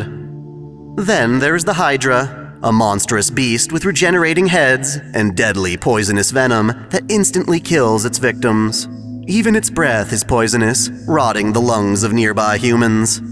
Even immortal beings, such as Charon, have suffered so horribly from a Hydra's poison that they cast aside their divinity so they can escape through death. Most iconic is the Lernaean Hydra, fought by Heracles as part of the 12 Labors. Each time Heracles would sever one of its heads, it would grow back, forcing him to finally slay the beast with his bow and the technique 9 lives, through which he shot 100 heads simultaneously. Hydra, in their infancy, are referred to as juvenile Hydra, and surprisingly, the Mages Association was able to preserve one such Hydra at the clock tower. It has since been given to the necromancer Kairi Shishigo in exchange for participating in the Great Holy Grail War of Trifas. Amazingly, this allowed Kairi to construct a powerful antidote. While still on the topic of Charon, his race of centaur fall under the classification of phantasmal species as demi-humans. As you can see, centaurs are beings with the upper body of a human and the lower body of a horse. Charon, being a sage and teacher, is actually an outlier to the typical centaurs, which are thought to be savage and ignorant of knowledge. Heracles' 6th labor involves the Stymphalian birds, giant man-eating birds who swarmed Arcadia's countryside, destroying land, crops, and innocent people. Despite being pets of Artemis, cherished by Ares, Heracles chased them from the peninsula to stop their carnage. From the same mythology is the Pegasus, a type of winged horse that was normally quite peaceful. The most iconic Pegasus is one given to Medusa by the sea god Poseidon. In order to bring this creature into battle, she must use the special bridle known as Bellerophon, forcing her Pegasus to use its wings to generate shockwaves that tear apart their surroundings. When Medusa was decapitated by the hero Perseus, legends state that her Pegasus was reborn anew from the blood pouring from her headless corpse. The form of Medusa killed by Perseus, the Gorgon, also counts as a phantasmal species, despite being the only one of her kind. It is the bestial shape Athena cursed Medusa to mutate into throughout her life. At its final stages, Medusa could not contain her destructive nature, causing her to kill even her 2 beloved sisters. Then we have the Griffin, a monstrous beast akin to a chimera in that it consists of the body, tail, and back legs of a lion, alongside the head and wings of an eagle. On occasion, a griffin will mate with a mare, ignoring all known biological processes to create a hippogriff, a lesser creature with the upper body of an eagle and the lower body of a horse. This otherwise hypothetical animal exists through mystery as a phantasmal species, one of which is known most for being a mount used by Astolfo, one of the 12 paladins of Charlemagne, going so far as to fly him to the moon. While the hippogriff is physically inferior to its griffin parent, their true strength comes from simply existing. By denying such an impossible combination, hippogriffs gain reality-bending abilities, such as dimensional shifting, phasing through attacks at the cost of mana. Perhaps more intimidating is the Kelpie, which in Gaelic means water horse. As the name implies, it is a water demon that existed in Britain's northern islands and is known for devouring the flesh of young women. It can change from its 4-legged form into a winged water bird. Such monsters can be found in the 7th labyrinth of Kalbak Alcatraz. Born from the planet are fairies, a blanket term to refer to all manner of nature spirits, some being sprites with wings, and others being goblins and spriggans. Just like the planet, they are known to have a strained relationship with humans. Some, such as Vivian, the Lady of the Lake, grant magical items forged by the planet, while others are ferocious creatures that would sooner feast on human flesh. Similarly, there are giants that exist across various mythologies. There are the Jotnar from Scandinavian legends, including Surtur, the fiery king of giants, as well as the Titans from Greek myth. Then there's the white Titan Sephar, or Velber 02, sent from an alien source passing through the cosmos. If not for the light of Excalibur to slay Sephar, human history as we know it may not have survived to see a modern era. Other noteworthy giants include the Protean monster Grendel, slain by Beowulf, and Caligorante, the giant that Astolfo captured and paraded around town as a part of his adventures. Similar to centaurs, there are Lamia, humans with the lower body of a snake. They are known for drinking blood, inspiring the name Lamiros, a class of vampire altogether different from a dead apostle. The only known Lamiros outside of legends is Wolfgang Faustus. By the authority of Babylonia's primordial goddess Tiamat, there exist a variety of demonic beasts born to serve her. When Chaldea's master Ritsuka Fujimaru went back in time to a singularity of this era, Tiamat's stand-in, the Gorgon, dispatched these beasts to attack the city of Uruk. One of the highest ranking of Tiamat's beasts is the Bashmu, a massive poisonous snake with front claws. The Bashmu, being a divine species, is so strong that when Semirami summons one in battle, she can only conjure its top half. From North and Central America, the goddess Quetzalcoatl commanded a phantasmal species called the Quetzalcoatlus. They take the form of Cretaceous-era pterosaurs, but are more powerful than those existing naturally. They are the largest flying animals in history, and when serving Quetzalcoatl, they command rain, wind, and lightning. Egyptian mythology brings us the Sphinx, as well as other guardian beasts which serve King Ozymandias. Sphinx are lion-bodied beasts with the faces of humans. Their glorious wings are the incarnation of the sky god Horus, able to manifest winds and fire. The king of these sphinxes is known as Wehem Mesut, the Cosmos Sphinx, and can be seen through Ozymandias' noble phantasm, Abu el-Hol Sphinx, the lion-bodied beast of the hot sands. A species that still exists, but is in rapid decline, is the werewolf, a race of magical beasts that descended long ago from a single golden werewolf. As one might expect, golden werewolves are considered the strongest, with silver wolves coming in second. They've spent their time through the modern era living in the mountains of northern Europe, struggling to survive as their females fail to conceive children. There are plenty of Asian phantasmal spirits as well, including Shen, a giant clam from Chinese folklore whose breath rising from the seafloor creates mirages. In a fossilized state, it was eaten by Kiara Seshoin, fusing with her body in the Mariana Trench, granting her the power of illusions.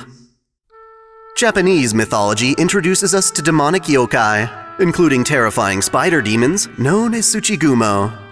The strongest of these demons, Kugamimi no Mikasa, once presided over Mount Oe before being struck down by Minamoto no Raiko. Another kind of demon, the Oni, was extremely common during Japanese history, but is now entirely extinct. Symbolized by raging fire, Oni exist either as non-human beings born as Oni, or humans who became Oni throughout their life, including many who are mixed blood, such as those in the Tono family. Oftentimes, these families try to suppress their Oni tendencies in order to live in human society.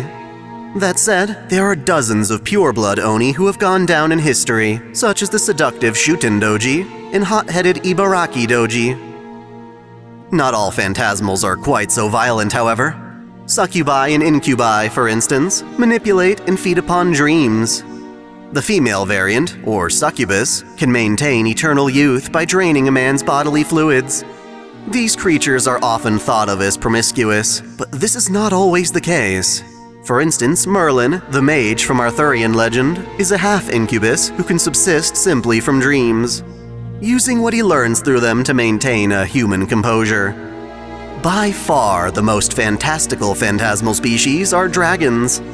Legends about dragons pervade almost every mythology known to man, taking on a variety of forms across cultures, and different kinds of dragons are ranked between all three classes of phantasmal species. There are dragons of tremendous renown, such as Fafnir, a monster chronicled in both the legends of Sigurd and Siegfried, establishing the iconic archetype of a fire-breathing beast that guards its treasure. In many cases, there are humans who possess the blood of dragons, using this power and passing it down between generations. Such is the case with Artoria Pendragon, who embodies the red dragon. In addition, there are many subspecies of dragons, such as the much smaller wyverns that happen to be weak to a particular samurai. Beyond all we've discussed so far, there are some phantasmal species that have no classification. Among them is Kurid, the beast of billows from the sea, whose roar can conjure tornadoes. It is most famous for its skull, which was used to create the demonic spear Gay Bolg, as well as a suit of armor named Kurid Koinhen. Then there's Leviathan, a mythological figure from the Old Testament. While there have been no direct sightings of such a creature, Leviathan is described as a giant demonic beast that lives within the sea as a serpent, capable of stirring massive waves just by swimming. Leviathan can be found as one of the components making up the alter ego servant Meltrilis. Legends also detail that Leviathan was the mother of Tarask, a dragon pacified by Saint Martha. Bicorns and unicorns are phantasmal species known to purify human souls. Of course, it is no surprise that mages would find a way to weaponize this power. The seventh Holy Scripture, a purifying weapon of the Holy Church, was created by slaying a unicorn and using its horn as a key to purge cursed beings. Lastly, the crestworms created by the Mato family count as phantasmal species. These worms actually come in various shapes in order to complete different tasks. The more sickening lust or bloodworms feed on humans and their magical energy. They can merge together to imitate a human shape, providing Zokin Mato a series of disposable bodies he can use to prolong his life. In summation, phantasmal species are creatures that exist in spite of natural laws. Like gods, most of them are born from legends, growing stronger as those legends pervade. Even so, with the decline of the Age of Gods, the majority of these creatures have either gone extinct or have fled to the reverse side of the world. The few that can still be found in the modern era are either hidden away or survive through mage experimentation. I implore you to treat this lesson as one would learning of the dinosaurs, acknowledging that the lives of the past shape the world today. As we have just spent this lesson looking back into the past, for our next lesson, I wish to speak of what is perhaps the future of all modern Magecraft, Spiritrons. Whether it pertains to the exploits of Chaldea or the mysteries of the Moon Cell, Spiritrons may in fact prove more useful as mana in the natural world continues to decline. In our previous lesson, we went over a much more natural aspect of our world, focusing on phantasmal species that dominated in the Age of Gods. In contrast, today we will be looking toward the future for innovations of Magecraft. Specifically, we will be talking about Spiritrons, which have vastly expanded the very concept of what Magecraft can be. Just like any other human, mages too are subject to stereotypes. A popular one is that mages are terrible with technology. While they may excel with building and utilizing mystic codes, it is true that traditional mages struggle with more contemporary technology. That said, there is no rule stating that mages cannot embrace new ideas. In fact, one could argue such an open mind is absolutely essential for the modern mage. After all, mystery is in decline, and has been ever since the gods departed our world in response to our reliance on science. Thus, to assume all mages are quaint and stubborn like that would be the pinnacle of ignorance. Groups such as the Atlas Institute and Chaldea Security Organization prove that Magecraft goes hand in hand with technological prowess. On the forefront of this innovation is Spiritron technology, which is essentially a fresh perspective on a classic element, the soul. Living beings are comprised of three main aspects: the body, mind, and soul. Of these, the soul is arguably the most important aspect for being a record of the body, and even containing a mage's magic circuits. In that regard, the body is merely a material terminal for the soul. Even with the loss of the body, so long as a person's soul remains, their very being can be restored through the records of their soul, assuming another body is procured. After all, for as eternal as the soul can be, it cannot remain in the material world without a body to contain it. Without such a vessel, souls inevitably return to the root whence they came. When a soul is still present in our world, it can be physically detected as a set of quantum particles called Spiritrons. Mages willing to embrace scientific knowledge and technology have been able to use Spiritrons in ways that greatly expand human potential. Most commonly, Spiritrons can be projected into interfaces such as computers, and thanks to Chaldea's ray-shift system, into other time periods, effectively allowing humans to travel back in time. These projections, called pseudo-Spiritrons, can be thought of as packets of data, information stored about a person's consciousness and genetics. This is useful for projecting humans into avatars in a virtual environment, but Spiritrons are also ideal for storing all manner of data, allowing for extremely efficient Spiritron computers. Using Spiritrons in this way, it's possible to create vast information networks that are years ahead of civilian tech. In some worlds, this innovation is absolutely essential. In the various timelines we refer to as extra worlds, Earth suffered a great collapse in the 1970s, resulting in the end of traditional Magecraft, as the mana needed to perform it dried up.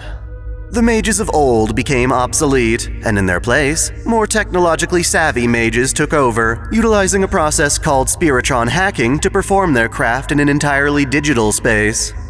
The future of these worlds falls not onto the prosperity of the Earth, but rather the existence of the Moon Cell, a massive supercomputer on the Moon that's been around for over 100 million years. While we can only speculate its origin, its central database, the Moon Cell Automaton, has been recording the universe's history in a manner similar to the Root's Akashic records. Beyond storing records, the automaton also contains a vast artificial environment known as the Serial Phantasm, or Seraph for short. Hoping to take shelter in this virtual space, Spiritron hackers would, naturally, hack into Seraph, projecting into it their own souls converted into pseudo-Spiritrons. Many of these hackers continue their Magecraft not through channeling the Earth's mana, but by executing computer programs. As such, the mages of the Moon Cell are more aptly called wizards, if only to distinguish them apart from the mages of old. Wizard spells, known as code casts, convert traditional incantations into precompiled code, only requiring the wizard's own mana for activation. Such codes can be stored externally through consumable objects, but they are most effective when installed directly into a wizard's virtual avatar, though this has the chance of altering their nature, so it comes at a risk. The very first Spiritron hacker was a man named Twice H. Peaceman. After being orphaned during the Earth's Great Collapse, he survived through warfare to become a scientist. While not a traditional magus, he started Spiritron hacking as part of his research to cure a disease known as amnesia syndrome. While his body was destroyed in a bioterrorist attack, his Spiritron data was used by the Moon Cell as an NPC in the Moon Cell Grail Wars. Other significant Spiritron hackers include Shinji Mato. As the son of an influential mage family, Shinji would have fared poorly as a traditional mage, but as a wizard he excelled. His penchant for online gaming helped him strive in virtual environments. Thanks to new technology, an otherwise inept mage can be seen as formidable by brilliant mages like Rin Tosaka. Another wizard who didn't exactly start as a typical mage is Kiara Seshioin, a daughter of the Shingon Tachikawa Eiten school of Buddhism. Despite being ill and bedridden for her first 14 years of life, she was able to make a name for herself by learning Spiritron hacking from her like-minded worshippers. This allowed her to form a strong presence on the internet, reforming the Tachikawa Eiten school into a cult centered around worshipping her. One sign of a skilled Spiritron hacker comes from the ability to change one's avatar. While the Moon Cell assigns combatants their clothing, placing them into one of several roles at school, certain mages are quick to hack those designs in lieu of their own. Runru, otherwise known as Lil Ronnie, was a rather twisted competitor with an eating disorder. In contrast to her thin body, she wears the costume of a popular burger joint's mascot. It goes without saying that her clown attire is anything but standard. The mage Julius B. Harvey entered the Moon Cell Grail War under unique circumstances. Through hacking, he first entered the war by using the personal data of Soichiro Kuzuki, a school teacher. Hacking allowed him to find the data of another NPC and use that data as a false identity. Much like Shinji, the mage Jineko Karigiri developed her talent for technology by mastering video games. As an accidental captive of BB's Sakura Labyrinth, she used her expertise in Spiritron hacking to create a virus used to weaken BB's sentinel Meltralis. However, hacking needn't be used for such extreme purposes.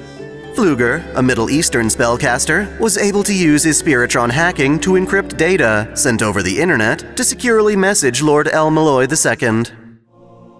The Atlas Institute found use in Spiritrons both in and out of extra worlds.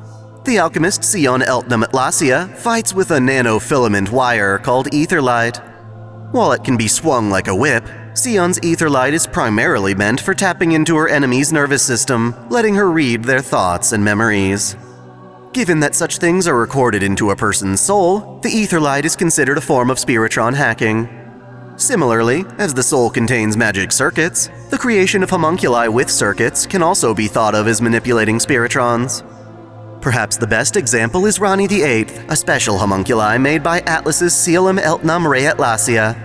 Not only does Rani have magic circuits, but at her core is a Spiritron computer named Hermes, a smaller form of Atlas's supercomputer Tri-Hermes. Despite hacking the moon cell to exist within Seraph as a virtual entity, her self-destruct protocol, Mode Osiris, has the potential to corrupt the moon cell by overloading her magic circuits in case her mission fails. Naturally, the Chaldea security organization wouldn't have been established without the help of technology from Atlas. When its first director, Marispuri Animesphere, claimed victory in the Holy Grail of Fuyuki in the year 2004, he wished upon the Grail for the wealth needed to fully realize Chaldea, a facility that could monitor the continued well-being of humanity. At its core is Chaldeus, the simulated global environment model. It uses part of what we consider to be the planet's soul, Alaya, to replicate the Earth as a miniature that can be observed in both the past, present, and future. Its shape is formed of high-density Spiritrons that can only be observed by a lens known as Sheba. Should a human actually touch Chaldeus directly, they will be decomposed on a molecular level akin to being swallowed by a small sun. Aside from its comprehensive Fate servant summoning system, Chaldea's greatest asset is its ray-shifting technology. It surpasses the brilliance of even Spiritron hacking in that, rather than projecting one's soul into a virtual space, it allows a person to project their soul onto another point in time. The result is a genuine, physical form of time travel that Chaldea uses primarily in the correction of historical anomalies, or singularities. Normally, time travel would fall under the domain of true magic, but Chaldea found a way to achieve something practically similar by taking a person's soul, converting it into pseudo-Spiritrons, and projecting those onto Chaldeus at various time periods. Rayshift subjects even bypass the counterforce, being perceived as phantasmal beings. Even so, rayshifting is incredibly dangerous and requires the soul be able to verify its existence through quantum observation.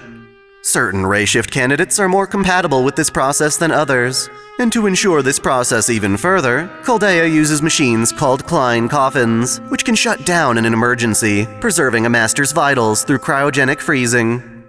Verifying a person's existence across time, as well as monitoring their vitality and the current state of singularities, demands tremendous computation. To handle this, Chaldea has its own supercomputer, Trismegistus, built by Atlas using the same tech as their computer Tri-Hermes. As such, Trismegistus is a Spiritron computer that is essential to maintaining a master's existence remains tied to both the past and present. Lastly, I want to mention that heroic spirits, like the ones summoned by Chaldea, are effectively spiritual beings, and as such, their shape and appearance are dictated by their soul. While a servant can certainly wear clothing from the era to which they're summoned, their basic appearance can always be restored from the blueprint imprinted on their soul. As such, another way for servants to change appearance is to alter their own saint graphs, engraving new outfits onto their souls. Such costume changes are classified as Spiritron dresses, and often accompany a servant as they attempt to redefine or explore certain aspects of their legend or personality. In summation, Spiritrons are a discovery that has helped bridge the traditional practices of Magecraft with modern science. By acknowledging these quantum particles of the soul, mages can alter or project themselves into various times and places.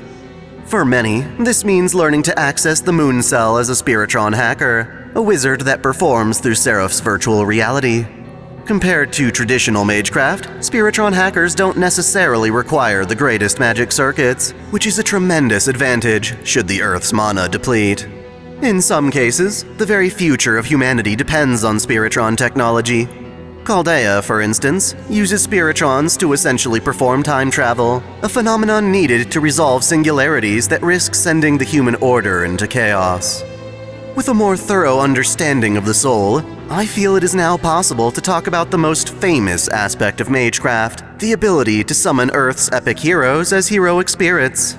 Thus, for our next lesson, I will finally discuss the true nature of servants, not exclusively as familiars, but as the protectors of humanity.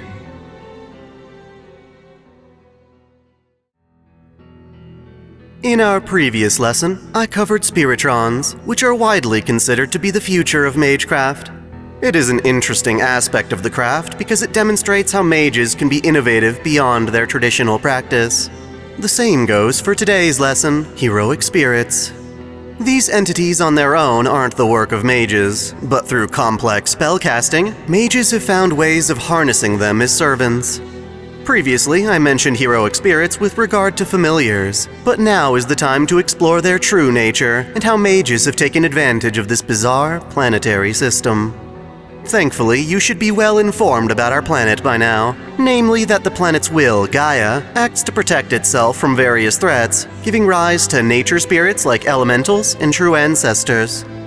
These forces aim to protect the planet in part from the meddling of humans, and yet, ironically, humans are a part of the planet as well.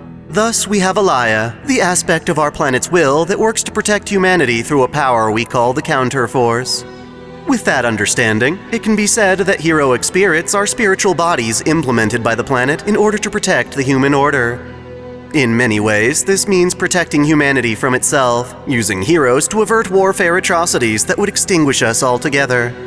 To our detriment, this also includes preventing mages from reaching the root and obtaining the tremendous power of true magic. Perhaps the greatest threats to humanity, however, are the beasts. We spoke before of divine constructs and the divine spirits they belong to. Alaya grants power to gods and godly artifacts based on human worship, and yet we humans are far from benevolent. We are petty, hateful, and afraid of ourselves, often responding to that fear through oppression and persecution. In other words, humanity has its own evils, and by nature, these evils are impossible to ignore. The beasts of humanity, then, are the manifestations of these evils. They, above all else, spur the counterforce to summon heroic spirits to fight them. It is a threat both birthed from and resolved by humanity. On a more technical level, let us explore what a heroic spirit actually is. If a god or divine spirit can be born from mankind's worship, then it isn't too hard to imagine that heroes in their everlasting legends hold a sort of power as well. Both fame and infamy serve to elevate certain humans above the rest, and Alaya keeps a record of these legends through what is called the Throne of Heroes, a location beyond our world's space and time. In its effort to protect humans, the counterforce will summon these heroes as spiritual beings and task them with fighting certain threats. These heroes can either be people who truly existed throughout history, or heroes merely described in legends with no real-world counterpart. These two types even intermingle, as a famous historical figure may find themselves gifted with new powers or detriments based on how their legends were embellished or dramatized throughout the years. The more ancient or renowned the legend, the stronger the heroic spirit recorded into the throne. Sometimes this recording is consensual, with a given hero pledging themselves to the planet in or at the end of their life. These spirits are utilized as counter-guardians, and are more likely to be summoned throughout the ages. Their jobs often entail assassinating dangerous individuals to turn the tide of history, a burdensome task that can mentally take its toll on a hero. Many heroes harbor regrets, desires they could not fulfill in life, and some use this as a bargaining chip when contracting with the planet. In exchange for a hero's opportunity to pursue those desires, they accept jobs from the planet until their regrets are subdued. The role of hero need not be applied exclusively to humans either, as famous animals, machines, and even concepts can be passed down through human legend. Because the Throne of Heroes exists independently from our temporal axis, it means that heroes of the past can be summoned to the present or even the future. Inversely, heroes who gain fame or contract with the planet in the future may find themselves summoned into the past. Given that we are now talking about time travel, it's worth reminding you that there are various timelines the universe maintains. Theoretically, if a hero from the future becomes recorded into the throne and is summoned to the past, they may find themselves able to change the course of history that originally led to their own heroic deeds and fame. Rather than causing some form of temporal paradox, this simply indicates that heroes are being summoned to and from different timelines. There are certainly cases where heroic spirits we encounter have come from timelines that no longer exist, parallel worlds they can no longer return to. It is worth noting that the worlds I've previously referred to as extra worlds operate in an incredibly similar way, with the moon cell automaton functioning almost identically to the throne of heroes. Naturally, there are some differences between the two, but that is not the focus of today's lecture. Ironically, the Throne of Heroes, despite existing to prevent evil, also records the legends of famous villains or anti-heroes. This is because, despite their evils, these spirits still have their use. While rare, villains have on occasion saved people through their villainy. In other cases, their intentions may be pure, but their actions corrupt. Regardless, their fame is just as potent, and under the right context, they may choose to help humanity rather than condemn it. A process also exists for summoning heroes who traditionally aren't famous enough to manifest on their own. Rather, by combining various smaller legends into a single entity, a composite heroic spirit known as a phantom spirit can be summoned. This process needn't be limited just to phantoms, however. High servants are also heroic spirits comprised of various legends, not necessarily weak ones. Despite being called spirits, these heroes are not invincible when summoned. While their bodies are indeed material, this is only a projection fueled by mana. As such, servants don't require food in a traditional sense, so long as they have means of replenishing their mana. When a heroic spirit's body is damaged, it may indeed show on their body, but what truly receives damage isn't the body at all. Rather, it's their spiritual core that truly matters. When a hero's recording in the throne manifests in the world as a heroic spirit, their form is built upon a spiritual core that serves as their foundation. These cores are the key parts allowing heroes to manifest, and should they be destroyed, the heroes lose their bodies and must return to the throne. This means you cannot necessarily tell the vitality of a heroic spirit from the state of their body. Damage that looks severe may not be, and by the same token, damage doesn't need to be visibly apparent to be fatal. Quite similar to the spiritual core is the Saint Graph, which can be metaphorically likened to a heroic spirit's heart. It contains a spirit's various properties, as well as the memories they gain while summoned. It is another aspect of a heroic spirit that, when damaged, can prove fatal. In the case of composite spirits such as high servants, their various components all share a single Saint Graph. The highest rank of heroic spirit is the Grand Servant, a position reserved exclusively for heroes thought capable of opposing the beasts. Their potential strength is on an entirely different scale than conventional heroes, implying that the typical heroic spirit may actually be restrained from using their full might. Technically, this means that Grand Servants have a stronger Saint Graph than other heroic spirits. While this has reduced the power of most spirits, it has also allowed for a larger variety of heroes to qualify as the planet's protectors. Naturally, candidates able to become Grand Servants have more strict requirements. Mainly, they have to be considered the strongest beings of their respective eras. The different classes of heroic spirits also have their own unique requirements. Casters, for instance, must possess potent clairvoyance. Despite being the ultimate protectors of humanity, a condition required to hold such power is to only serve Alaya, never using their full potential in service of any one group or individual human. This means that Grand Servants cannot use their greatest abilities to aid organizations like Chaldea, even though Chaldea also fights to protect humanity. The moment a Grand Servant does so, they lose their Grand status and become substantially weaker thereafter. Inversely, a Grand Servant can indeed assist Chaldea, so long as they do so at standard capacity. Thus far, we have spoken of heroic spirits with regard to their primary use as humanity's protectors. However, when devising methods of reaching the root, mages have found ways of using heroic spirits for their own individual gain as powerful familiars. It is in this context especially that we refer to a heroic spirit as a servant, a familiar of the highest rank. Put bluntly, when mages summon servants, they are abusing the counterforce, using it to summon heroic spirits from the throne of heroes, and then using their own mana to tether these spirits to our world. In this regard, servants are only familiars in name, as they can easily overpower their masters. Mages have developed complex command spells to control their servants, but those are limited in both number and scope. They are better used in cooperation with a servant as additional power, rather than against them. As such, most servants contract with their masters for mutual benefit, rather than blind subservience. This is sad, given that the original purpose of servants was inherently exploitative. The Heavens Feel ritual, also known as the Holy Grail War, was a process designed by the Ainsburn, Makiri, and Tosaka families as a means of reaching the root. They would use an enormous spell called the Greater Grail to essentially trick the counterforce into helping mages summon servants. The planet does most of this work, putting down the required mana to comprise the servant spirit cores. The mages only need to maintain that connection.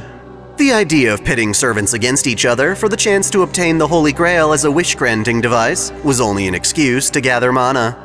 The Grail they fought so hard to obtain was nothing more than a receptacle for mana that collected the servants before their fallen bodies could return to the throne. Certainly, this gathered mana would prove useful to the surviving masters and servants, but mages hoping to reach the root would be doing so by standing upon and crushing the hopes and dreams of their servants. Thankfully, this is not the only means of summoning and utilizing servants. The Chaldea Security Organization, for instance, built its own system for summoning servants known as Fate. Far more robust than Fuyuki's Greater Grail, Fate allows Chaldean masters to summon and maintain multiple servants at a time. Rather than for selfish gain, these servants are used for their original purpose, protecting the human order. This means that even heroic spirits summoned by the counterforce may find it beneficial to contract with a Chaldean master, as their goals are more or less the same. Chaldea even keeps its own record of servant saint graphs, allowing for repeated summoning of the same servant should their core be destroyed. Sadly, there are also servants summoned to the planet's detriment, with beasts of humanity like Getia planting their own holy grails into history for what we consider to be nefarious means. As previously stated, heroic spirits are more or less limited in their potential when summoned. One of these limitations is a servant's class, which helps narrow down the scope of their abilities. By default, there are 7 main classes: Saber, Archer, Lancer, Rider, Assassin, Caster, and Berserker. A heroic spirit may qualify for multiple classes based on their legend and abilities, but when summoned as a servant, they are typically limited to just one. Each class has its own strengths and weaknesses, such as archers possessing independent action from their masters, and assassins possessing presence concealment to compensate for their weaker combat prowess. Sabers and Lancers specialize in close-range combat, while casters benefit from being able to establish their own territories. Riders, of course, are summoned alongside their famous mounts. The class system is not set in stone, however. There have been instances where mages or other entities have summoned servants into unique classes, and other cases where an unclassified servant is designated a class for the sake of formality. These are the extra classes, and while we've encountered the likes of rulers, avengers, alter egos, foreigners, shielders, saviors, gunners, and even fakers, there really is no limit to how many classes may emerge in the future.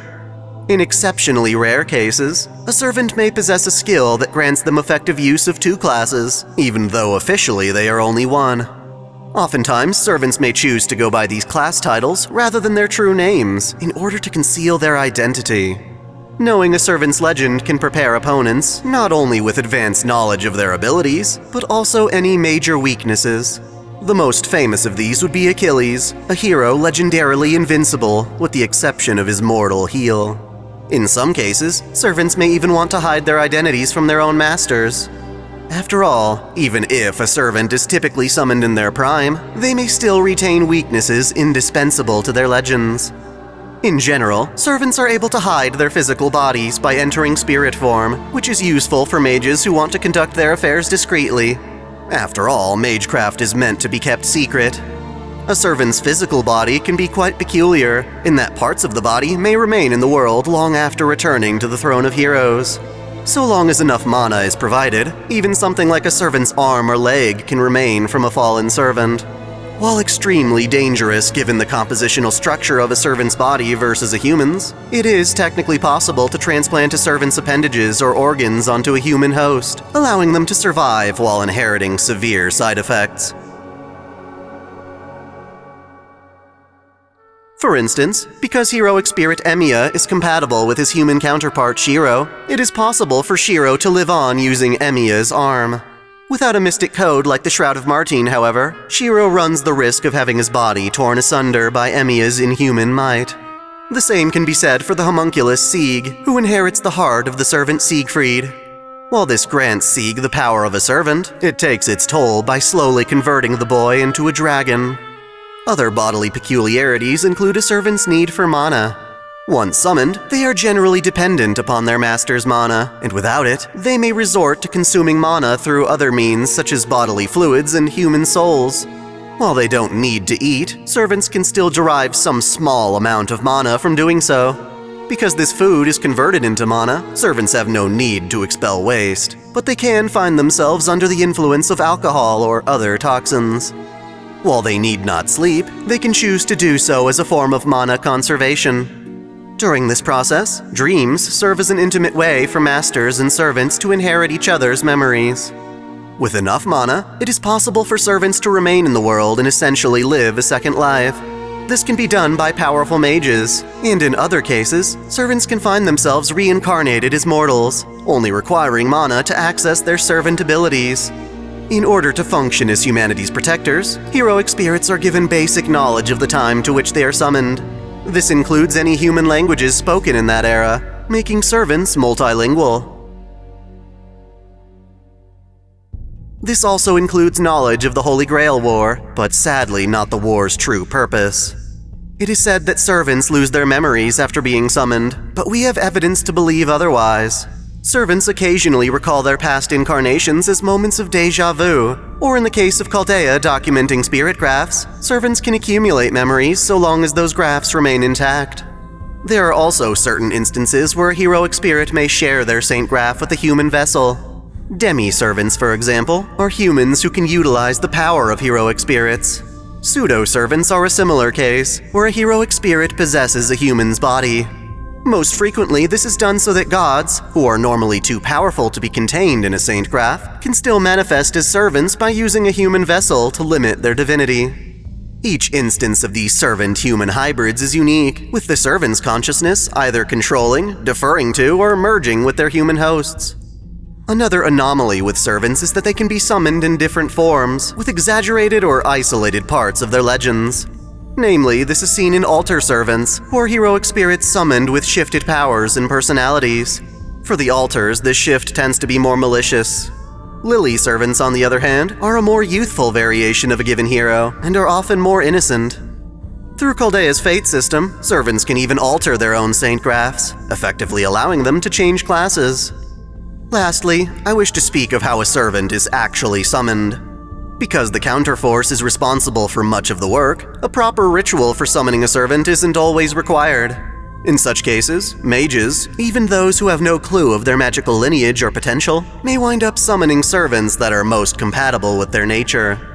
A major factor that determines which servant a master summons is a catalyst, an object or artifact tied to a given hero's legend.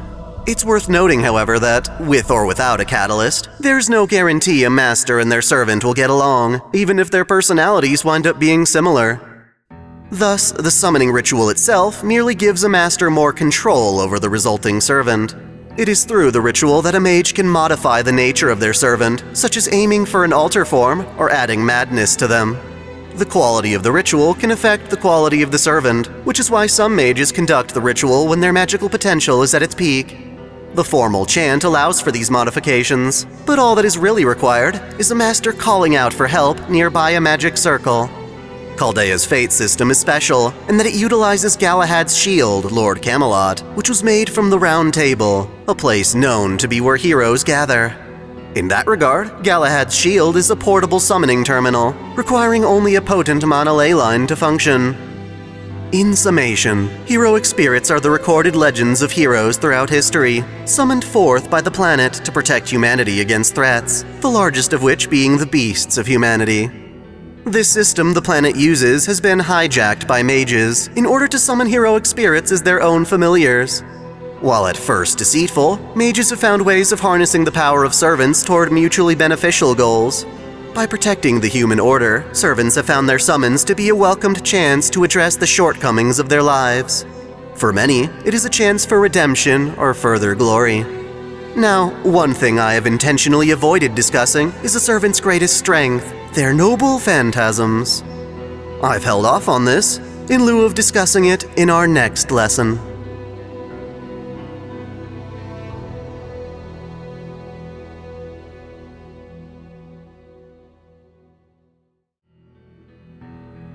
In our previous lesson, I covered heroic spirits, beings recorded and summoned by the planet in order to protect humanity. Their existence is relevant to our lectures because mages have found ways of summoning heroic spirits for their own use as servant familiars. Thanks to innovations from the Holy Grail Wars in Fuyuki, the idea of a mage recruiting or otherwise partnering with an epic hero has become rather iconic, even though I wouldn't consider such practices common. Continuing on this topic, I wish to tie in our earlier lessons on divine constructs and mystic codes to more comprehensively discuss a heroic spirit's greatest weapon, that is, their noble phantasm. If gods or divine constructs take form in our world based on human worship, and heroic spirits are shaped by the fame and notoriety of their legends, then noble phantasms can be thought of as weapons, tools, or abilities directly tethered to those legends and beliefs. Perhaps the most easily recognized noble phantasm is King Arthur's Excalibur, a holy sword empowered through both fame and divine worship. It is so famous that Artoria Pendragon often chooses to conceal it behind invisible air in order to hide her identity. Just like heroic spirits, their noble phantasms are a composite of fiction and reality. Oftentimes, noble phantasms are actually physical artifacts that either once existed or can still be found today. Others, however, are conceptual manifestations of a hero's skills or accomplishments.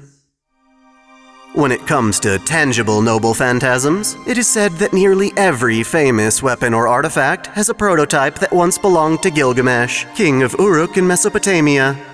His vast treasury, accessed through the Gate of Babylon, contained the original models of these weapons, which spread across the world after his death. These weapons are nameless, often looking different than their more famous counterparts, as they predated the legends and embellishments they later inspired. Some of these prototypes possessed mystic qualities of their own, while others were simply the ordinary blades that true noble phantasms were modeled after. Nonetheless, they are all powerful, sharing in that fame through association.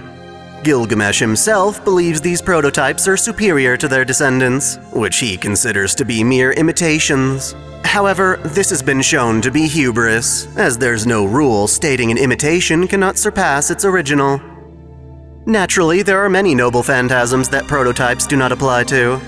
Servants who employ reality marbles as their noble phantasms, for instance, do not rely on an actual weapon, instead deriving power from famous events or ideas.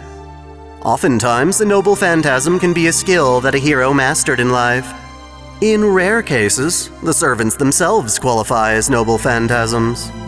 During early iterations of the Holy Grail War, it was believed that servants could only possess a single noble phantasm apiece. This has been proven false on many occasions, however. Medusa, for example, makes use of 3. Her breaker Gorgon is unleashed when she removes her blindfold, sealing her foes in a realm of nightmares. She can construct the blood fort Andromeda to drain the life force of its captives. These two are often overshadowed by her main noble phantasm, the Pegasus bridal Bellerophon. This lends credence to Perseus's legend, having used a combination of 5 noble phantasms in his attempt to slay Medusa. Let us not forget the paladin Astolfo, who gathered a handful of artifacts during his travels, from his hippogriff to his horn. Sometimes a servant can possess multiple noble phantasms through technicality. Gilgamesh, by claiming his entire treasury as a singular noble phantasm, can draw forth a nearly unlimited supply of weapons. So many that he uses them as disposable projectiles rather than close-range armaments. Given that his Gate of Babylon contains the prototypes of all other weapons, he can always conjure the perfect weapon to exploit his enemy's weaknesses. The same goes for Shiro Emiya's unlimited blade works. His ability to project swords is his noble phantasm, giving him a massive supply of imitation blades capable of rivaling the Gate of Babylon. Lancelot's Knight of Honor is a conceptual noble phantasm that turns anything he touches into his weapon, allowing him to take control of modern technology, such as a minigun or a fighter jet. There are even cases of different heroic spirits all being known for harnessing the same noble phantasm. Semiramis's Hanging Gardens of Babylon, for instance, was never something she herself constructed. It is only through rumors and myths that she can use it. Similarly, we have cases where related legends overlap, allowing for different versions of the same noble phantasm, such as the dragon-slaying sword Gram being wielded by both Sigurd and Siegfried. In general, however, any given iteration of a noble phantasm is meant to be utilized by a single servant. Mordred, for instance, should not be able to steal and use Artoria's Excalibur to its full capacity. With a combination of permission and compatibility, however, it is possible for one servant to lend their noble phantasm to another, such as when Achilles entrusted his shield, Achilleos Cosmos, to Astolfo during the Great Grail War in Trifas. In a looser sense, noble phantasms don't even have to be limited to servants, allowing ordinary humans to harness them in battle. For instance, the Association Hunter Pazet Fraga Mikremitz carries around the noble phantasm Fragarok, which she can use to defeat servants with a causality-altering counterattack. Excalibur's lost scabbard Avalon was ultimately procured by the Einsburn family and used as a catalyst to summon Artoria for the Fourth Holy Grail War. The scabbard was used to help heal Irisfeel and later her master Shiro. In a similar case of borrowing a servant's noble phantasm, the demi-servant Mashu Kyrielite once lacked the identity of repaired heroic spirit Galahad. Even so, she had access to a weaker version of Galahad's noble phantasm that she named Lord Caldeus, until later learning its true name, Lord Camelot. This temporary substitution is what's known as a virtual noble phantasm. As it turns out, a noble phantasm's true name is very important. Without it, a noble phantasm is just another weapon or tool, albeit still powerful in its own right. This is what turns Gay Bolg from a sharp spear into a deadly lance that targets its opponent's heart by manipulating cause and effect. Activating a noble phantasm's true name isn't always ideal, however. While it does tap into a weapon's strongest potential, it also reveals the servant's identity. As such, servants may choose to hold back in combat, only activating their noble phantasm when their victory is assured. Another reason to play it safe is that deploying a noble phantasm requires a tremendous amount of mana. That said, some noble phantasms are designed to be constantly active. Such is often the case for defensive types, like Karna's armor, Kavacha and Kundala, which continue to protect him unless he intentionally removes them. The effects of a noble phantasm can also linger long after deployment, such as strikes that imbue curses. The Gay Booya, Dirmud's cursed lance, inflicts wounds that cannot be healed. Unless he is defeated or intentionally dispels the curse, Gay Booya's effects will linger. While it can be quite semantic, there exist various terms to categorize noble phantasms. This helps us quickly understand just what a given noble phantasm is capable of, which can be helpful for both their users and opponents. Let us go over some of these basic types. Often, noble phantasms are classified by the scope of destruction they cause. Anti-unit noble phantasms, often referred to in conjunction with the term single target, are just that, attacks that specialize in harming one opponent at a time. An example of this would be Antares Snipe, a noble phantasm used by the archer servant Cheiron. As the name implies, it is a sniping shot in which a star descends from the Sagittarius constellation, piercing an enemy from above. This can be contrasted with anti-army noble phantasms, such as Atalante's Phoebus Catastrophe, which strikes a much larger area. While anti-army attacks are considered to be more powerful, they also require more mana to invoke, and run the risk of harming innocent bystanders or buildings. What qualifies as an army can vary between a force of 100 or even a force numbering in the thousands. It's worth noting that the target for both anti-unit and anti-army noble phantasms can apply to one's own body or army as well. Atalante's Agrius Metamorphosis, for instance, is an anti-unit ability she uses on herself to transform into a monster, wearing the pelt of the Caledonian boar. Admittedly, the way these categories are termed can be contradictory or confusing. Such is true for Toara Tota's Inexhaustible Bale, which despite being called an anti-banquet noble phantasm, can be used to feed an entire village. Kato Danzo's mechanical doll illusionary arts are classified as anti-beast, though it refers to the illusion of bull swallowing, and not the more specific beasts of humanity. Speaking of those beasts, the demon god Hivemind Getia aims to incinerate all of humanity with its noble phantasm Ars Almadel Solomonis. Fittingly, this is classified as anti-human order. There are also noble phantasms categorized as anti-crime or anti-evil, which are naturally effective against the morally bankrupt. In contrast, there are noble phantasms meant to harm the gods, such as Enkidu, the Chains of Heaven. In this vein, there are noble phantasms that specialize in attacking most any type of opponent you can imagine, from dragons to kings. Expanding on anti-army are anti-country noble phantasms, such as Brahmastra, implying that the power Brahma bestows to his right eye can be far more devastating than previously documented. There are also anti-fortress attacks, such as Quetzalcoatl's Piedra del Sol, which unleashes the destructive might of the Aztec megalith. Ishtar's Angaltaki Galshe qualifies among other things as anti-mountain. Going even higher in scale, there are anti-planet noble phantasms, such as Kiarisa Shoin's Angra Mainyu CCC. Her form is an Earth Mother that uses our entire planet to pleasure herself. Peak among them all would be Gilgamesh's Enuma Elish, classified as an anti-world noble phantasm for tearing apart the fabric of reality. More obscure is certainly the evil grimoire Prelati's Spellbook.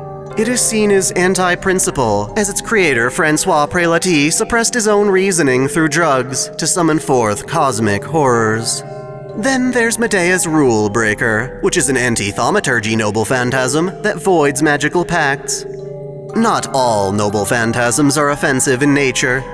Luminosite Eternelle, the banner held strong by Jeanne d'Arc, is considered a barrier for its protective qualities.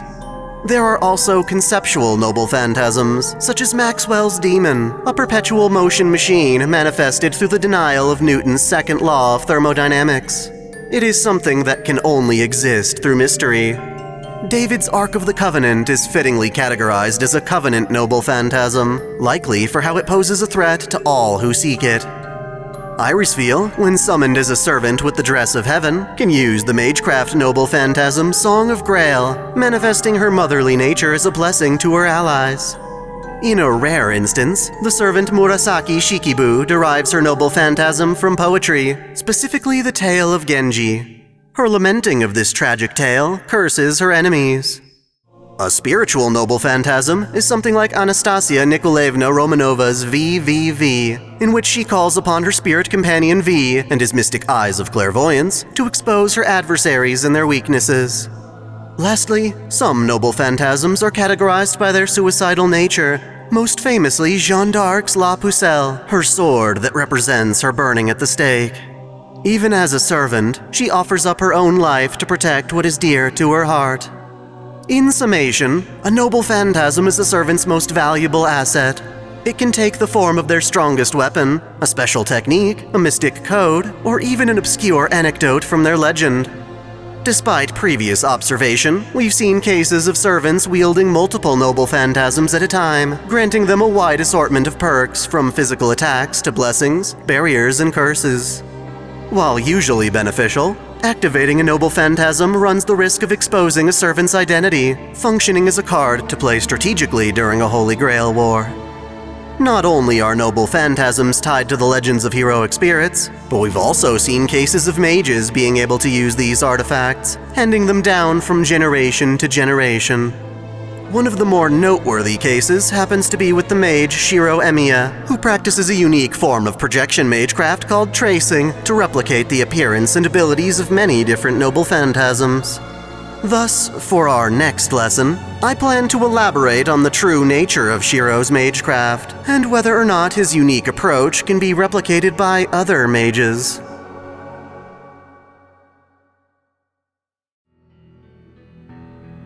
In our previous lesson, I spoke of noble phantasms, the greatest assets available to heroic spirits. Servants in general are on the outskirts of magecraft, a phenomenon rarely available to the average mage. Nonetheless, our ability to summon servants is a testament to what mages are capable of. Following that logic, I wish to dedicate this lesson to a mage who, by being outside the norm, wound up innovating the craft despite his traditional inadequacies. Of course, I'm talking about Shiro Emiya, the adopted son of Kiritsugu Emiya. While the Emiyas were an established mage family, their legacy ended with Kiritsugu after he killed his own father and refused to pass on his magic crest to Shiro. Granted, there are complications in attempting this transfer, even with blood relatives. Without proper compatibility, the recipient can die, especially if the transfer isn't done in stages. That said, Kiritsugu specifically opposed teaching his son magecraft, only doing so through Shiro's persistence. Normally, one cannot simply adopt just any child and teach them in this way. Not everyone is born with sufficient magic circuits, after all. Shiro was fortunate to have any. Thus, when Kiritsugu caved to Shiro's enthusiasm, he decided to teach the boy reinforcement magecraft. I must admit that Kiritsugu was horribly reckless in his approach, failing to teach his son how to properly open and channel magic circuits. Rather than keeping the circuits open and activating them when necessary, Shiro mistakenly believed he had to forcibly generate magic circuits for every spell. Not only was this wildly inefficient, it was also extremely dangerous and incredibly painful. This may have been Kiritsugu's way of deterring Shiro from being a mage, but in effect, it proved a greater threat than if he had taught Shiro properly. It's a shame, because Shiro had a real talent for reinforcement, a difficult magecraft used to strengthen the existence of objects by pouring mana into them. Such spells can be used to increase the purpose of an object's existence, like making a knife sharper or food more nourishing. A mage can even reinforce their own body to make themselves stronger and more durable. The most important aspect of reinforcement is understanding the internal structure of an object to determine where additional mana can be applied. Shiro used to get plenty of practice with this by repairing broken appliances at school, as well as mending junk kept in his estate's storage shed. Typically, this was just a matter of analyzing an object with mana and repairing it manually, serving as more of a diagnostic function. Actually using that mana to strengthen the object directly is much more difficult. While he's demonstrated occasional success strengthening the durability of a metal poster and a school desk for self-defense, he would often find more delicate objects, such as light bulbs, far too delicate to reinforce without shattering. It isn't until heroic spirit Emiya enters his life that Shiro learns his true calling, projection magecraft. Generally speaking, projection is looked down upon by modern mages despite being a more complicated form of reinforcement. This is because projecting an object consumes a considerable amount of mana, only to produce a hollow imitation that fades with time. Its other name, gradation air, describes the concept as creating something out of nothing, out of thin air as it were, that gradually vanishes.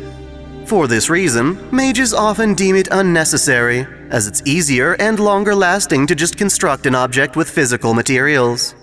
Even if a projected object is flawlessly identical to its real counterpart, its ephemeral nature defeats the merit of this method. At the very least, this is how projection works for the average mage. Shiro is an exception to the rule, able to project and fight with weapons he's seen before. Even when they are easily shattered, Shiro can project his weapons repeatedly, and with sufficient training he can make them stronger with each use.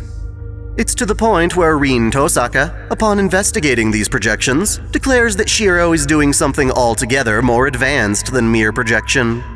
As it turns out, Shiro's specific brand of projection is something only he can make use of. We call this variant tracing, named after Shiro's iconic declaration, "Trace on," when analyzing the structure of an object. Tracing differs from ordinary projection in that it not only duplicates an object's shape and structure, but also its history. In other words, this allows for the projection of noble phantasms, which derive power from their iconic legends. I say this is something only Shiro can do because of two special conditions. First is Shiro's origin of sword, thought to have been influenced by the presence of Avalon, the divine scabbard of Excalibur used to save him from Fuyuki's great fire. The other is, of course, his status as a heroic spirit and their interaction through temporal paradox. Recall that our world is not alone. Alternate universes exist, each with their own unique timelines. In one of these diverging times, Shiro participated in the Fifth Holy Grail War in Fuyuki, surviving the conflict and living the rest of his life as a mercenary. Aspiring to be a hero of justice like his father, Shiro traveled the world, hoping to save as many people as possible. Ultimately, however, he hit the limits of what a mere human can do, and for the chance to keep helping people in a greater capacity, Shiro pledged himself to the world, agreeing to become a counter-guardian. In other words, Shiro signed up to become a heroic spirit that the counterforce could send across history to resolve various threats to humanity. It was a matter of granting power in exchange for service. With this new power came a stronger reserve of magical energy to draw upon, allowing heroic spirit Emiya to use what is essentially his noble phantasm, unlimited blade works. Bluntly, this is a conceptualized space within Shiro's mind, where he stores all his knowledge of swords and other famous weapons. It emerges as a steel manufacturing factory, dotted with thousands of different blades. It interacts with the world as a reality marble, a domain where he can call upon the Bladeworks' swords at will for hand-to-hand use, or as fired projectiles. By combining Shiro's origin and reality marble, what we have is a vast catalog of all the weapons Shiro has seen throughout his life. From just a glance, he can imitate much of their power, and even if each of his weapons is ranked lower than its original, the sheer size of his arsenal more than makes up for any one weapon being inferior. Thus, the reason why Shiro's projections are so thorough and enduring, at least compared to standard projection, is because he's not technically pulling them out of thin air, but rather vicariously through his reality marble. He is essentially projecting the weapons from Unlimited Bladeworks outside the marble's domain. It's important to note that Unlimited Bladeworks is not exclusive to Shiro in heroic spirit form. It's something born with him even as a mortal, it's just that he can't rely on it with his limited capacity as a mage. While interacting with heroic spirit Emiya, Shiro is able to quickly expand his own collection of weapons by more or less staring into his own future. Even with this knowledge, however, he requires mana to sustain the marble as a mage, and so he relies on Reen to share her mana for it to fully manifest. There are limitations to his ability, though. Namely, he cannot project divine constructs such as Excalibur. They are too complex to understand from sight alone. The only exception is Avalon, which Shiro can project because he has an intimate knowledge of it, being inside him for much of his life. Irregularities aside, Shiro's tracing is a tremendous asset. Much like Gilgamesh's Gate of Babylon, which possesses the prototypes to all noble phantasms, Unlimited Bladeworks includes many famous weapons from history that can be used to target an enemy's specific weaknesses. This means Shiro can often use a servant's own noble phantasm against them, or perhaps even a noble phantasm the servant owns but cannot use due to their class restriction. One of the most noteworthy uses of tracing can be found when Shiro, upon being shown visions of Zelrech's past and blueprints entrusted to the Tosaka family, can project the jeweled sword Zelrech for use in the Fifth Grail War. This means that Shiro can use his projection not just for himself, but to strengthen his allies. As an aside, I want to touch upon the Moon Cell, which complicates things a bit. Along with the changes that come from a digital environment made from Spiritrons, the rules of Shiro's tracing also change. Shiro's counterpart in the Moon Cell Grail War, a nameless servant who's abandoned his own identity, has an expanded repertoire that includes certain divine constructs. That said, his noble phantasm is still unable to replicate Ea, as it is by definition a weapon only Gilgamesh can wield.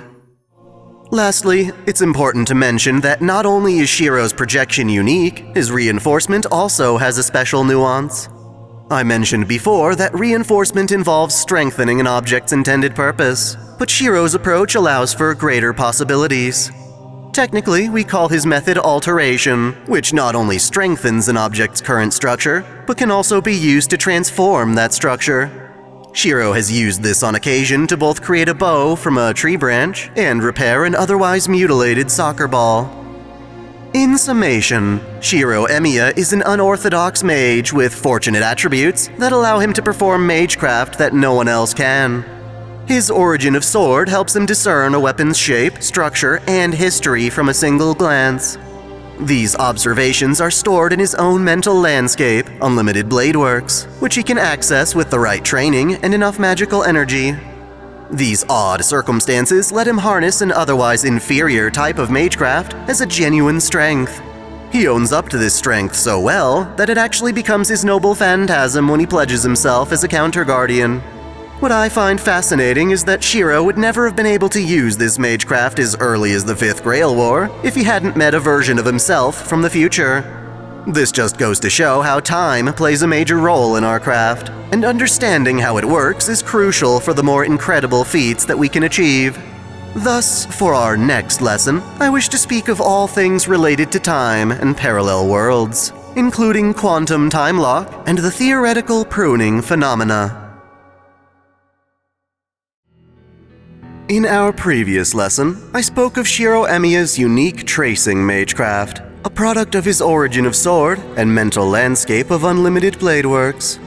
An interesting aspect of this case was how Shiro was able to more readily learn his talents from a future version of himself. Heroic Spirit Emiya exists as a timeless version of Shiro that came from a single timeline, one in which he survived the 5th Grail War and went on to become a wandering mercenary. This specific Shiro was plucked from that timeline and recorded into the Throne of Heroes in a way that he could be summoned into timelines other than his own.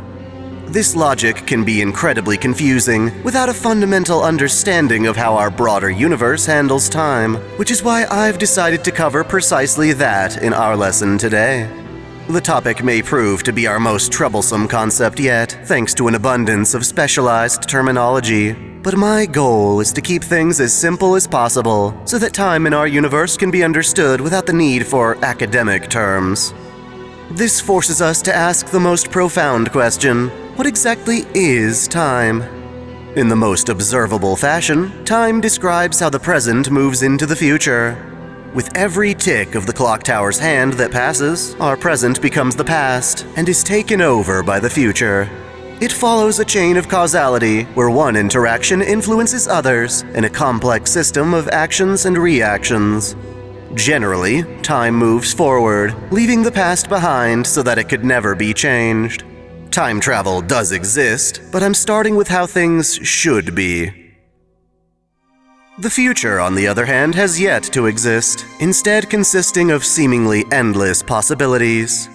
Your first reaction might be to assume those possibilities are theoretical, that ultimately only one possible outcome will arise. Assuming the world consisted of just one timeline, that logic would hold true. However, our universe is not so simple. While we are only ever part of a single world at a time, our universe at large consists of many adjacent worlds, in which other possible outcomes exist relative to their own dimensions. Time, then, is not merely one single timeline, but something that we call the Great Tree known as time. Whenever multiple possibilities exist on a conceptual level, meaning that you can imagine any given event going differently, then those theoretical worlds are in fact allowed to propagate independently, branching off from a shared point on the tree. A relevant example of this can be seen with the 5th Grail War. Given that Grail Wars pit 7 master-servant pairs in combat against each other, it's easy to imagine various outcomes.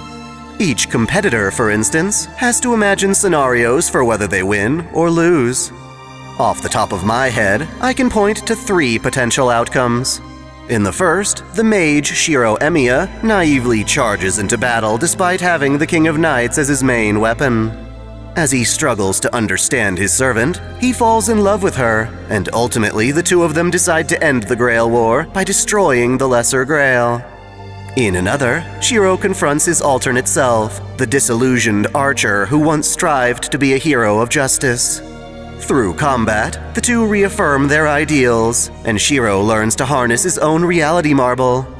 Lastly, there's the possibility that Shiro becomes tangled in the darker elements of the war, discovering the horrific abuse of Sakura Mato and the Grail being corrupted by Angra Mainyu. With certainty, these three alternative outcomes all exist within the universe, kept separate as unique worlds that all emerged from the start of the war. It's very likely that plenty of other alternatives also exist that we have yet to observe. After all, there are worlds in which the Fifth Holy Grail War doesn't happen at all. Instead, circumstances render the First War to be the only one, with its victor, Marisbury Animisphere, going on to establish the Chaldea Security Organization. We know these worlds exist because of the interactions we've had with them. The legendary mage Keisher Zelret Schweinorg possesses the second magic, Kaleidoscope, which allows him to observe and access other worlds. His jeweled sword even has the capacity to draw upon magical energy stored in such worlds. To an extent, this entails going back to previous points in time, allowing those timelines to be effectively rewritten. We've even witnessed a female-born Miyamoto Musashi who can mysteriously jump from one world to another, often at random. In the opposite direction, we've been able to encounter a male form of our iconic Artoria Pendragon, a man who came from his own alternative world. All of this is impressive, though it's important to realize the universe has its limits. Were the universe to account for every possible future, it would need to maintain an infinite number of worlds, quickly exhausting its lifespan. To maintain efficiency, then, the universe implements what is known as the conservation of phenomena, using different methods to effectively limit the kinds of alternate worlds that exist. If the tree known as time were visualized as such, then our universe preserves itself by trimming and grooming the tree so that it doesn't grow beyond control. Without guidance, you might expect branching realities to resemble more of a web than a tree, given that trees obviously have a trunk from which branches deviate. That implies there are certain timelines more consistent than others, but it turns out this is exactly how our universe works. The trimming of this tree is not done blindly. Rather, it prioritizes worlds, and thankfully, that bias favors the existence of humans. Indeed, despite our humble presence taking up less than a percentage of the Earth's overall history, and the Earth itself being just one of 700 quintillion planets in the cosmos, our universe judges which worlds to keep around based on the continued survival of humanity. Mind you, this does not guarantee mankind's existence in any given world. Instead, it ensures that worlds benefiting humanity will serve as the primary branch, or trunk of the tree known as time. More specifically, it prioritizes the greater history of man, also known as proper human history, which we currently benefit from being a part of. With human history being the basis for the tree known as time, our universe categorizes all of the various worlds into how it will respond to them. Those which lie in the proper axis are preserved, because none of the smaller possibilities they explore deviate too far from the trunk. While you may have heard of the butterfly effect, the idea that even the smallest changes can lead to tremendous waves in history, there are many actions we take that do not significantly alter our own timeline. Whether I choose to eat mapo tofu or some delicious curry bread for lunch likely won't, say, lead to another world war. As such, while worlds within the trunk do still vary, they average out to be more or less the same. Generally, when the universe finds worlds that deviate too far from the primary branch, it designates them for removal. These worlds fall victim to what we call the theoretical pruning phenomenon, being erased from existence altogether. Often, this occurs because a given world has run into a dead end. That doesn't just mean when humanity falls to ruin either. Ironically, it also includes worlds in which humanity has found such great prosperity that it can no longer develop or advance. In either direction, stagnation is the enemy. Thus, while the universe certainly prioritizes human survival, plenty of utopian scenarios are still rejected. With enough power or influence, however, a world designated for removal can still be preserved, should individuals will it so.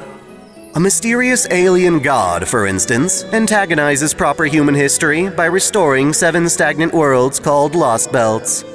By rejecting the universe's system, the alien god plans to make one of these worlds the new primary branch of the tree. As for why, I cannot yet say, but it is an intimidating prospect when you consider the different lost belts in isolation.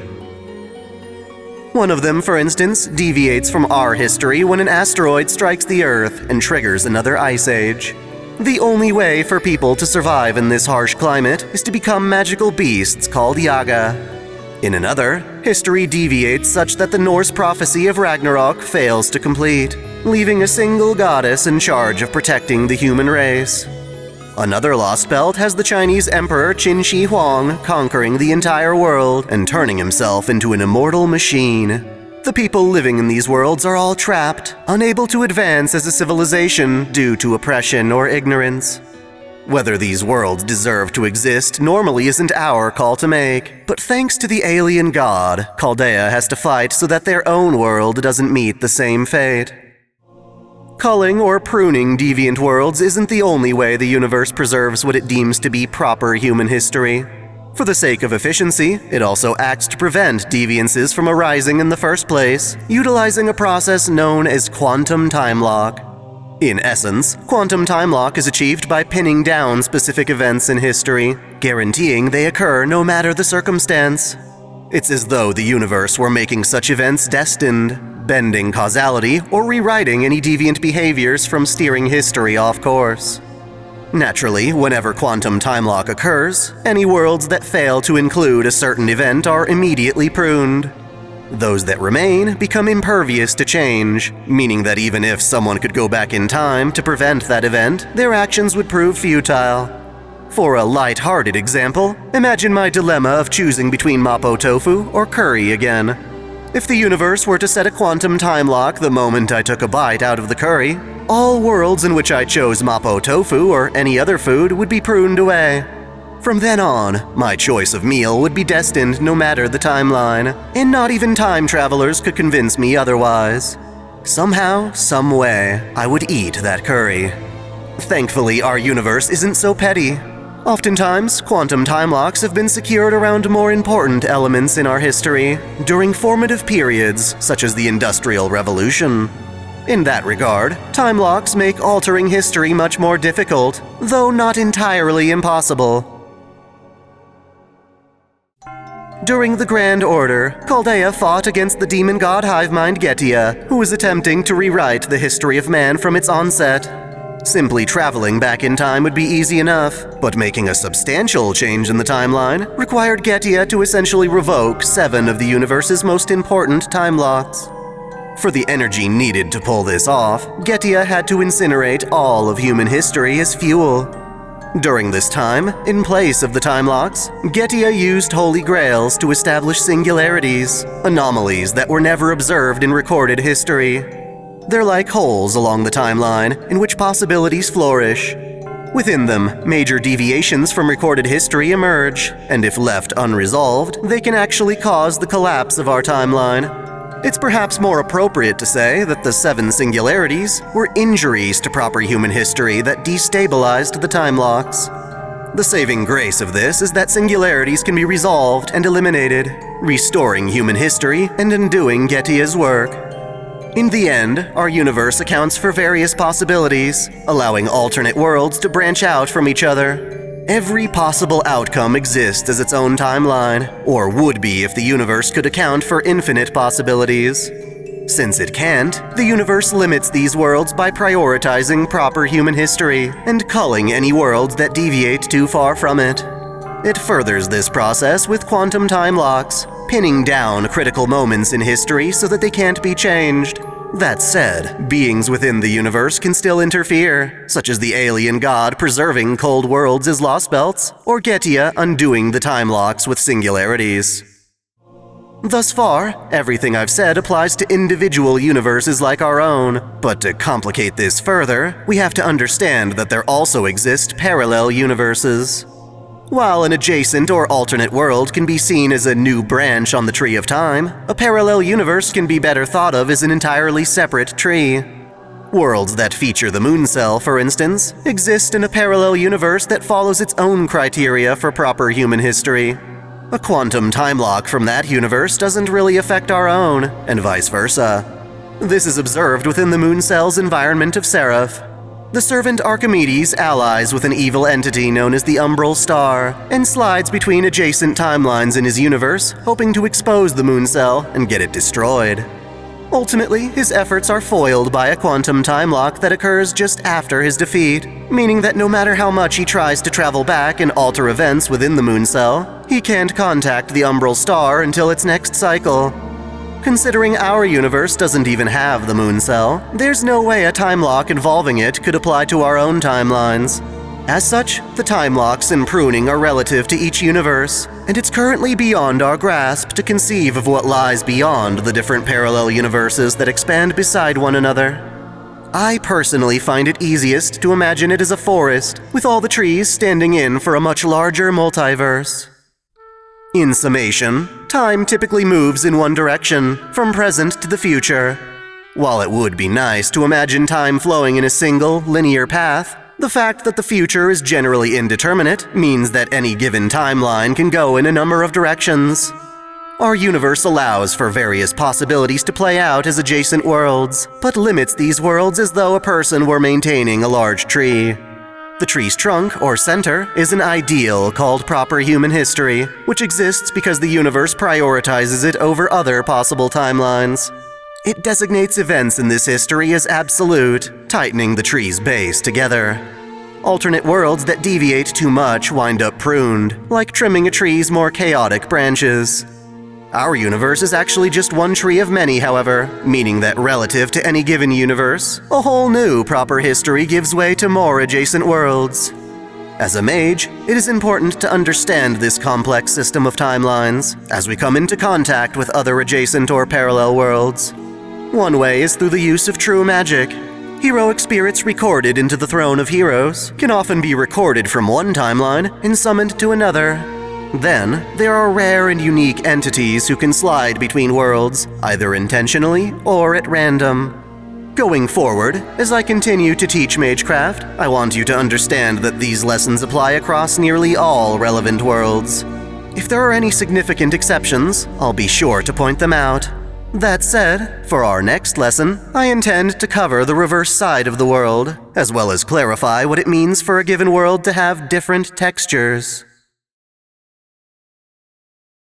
Thanks for watching. If you enjoy this channel, help us grow by liking, commenting, sharing the video, subscribing to Otaku Daikun, and most of all, smashing that notification bell so you don't miss out on all our anime lore, discussions, and Let's Play content. You can support us directly through Patreon, Subscribestar, or a YouTube membership, all of which come with benefits like spicy exclusive vids and early access. As always, celebrate your fandom. I want to give a special shout out to all my $10 and up supporters. VideoGamer75, Dante Pendragon, Stephen Elak, Samuel Gersten, The Nonchalant Ostrich, Otaku Mom, Jens Bauman, Mystic Samurai 1983, Lord Ormagoden, Freebrick, Alexis Yukio Gomez Yamato, Link Pendrago, Observer Bellis, James Hewitt, Uncanny EXP, Zamas Autonomous, Scout, Yuki Eidos, Crow Kalem, Saul Soto, Tristan Riggin, Major, Caitlin P, Sogai CH, Vladimirovna, The Taz 96, Jonathan Padua, Kengo X77, Hairsha of E-Rated Hands, Alistair Bernadotte, and Akakaze Yume. Thank you all so much.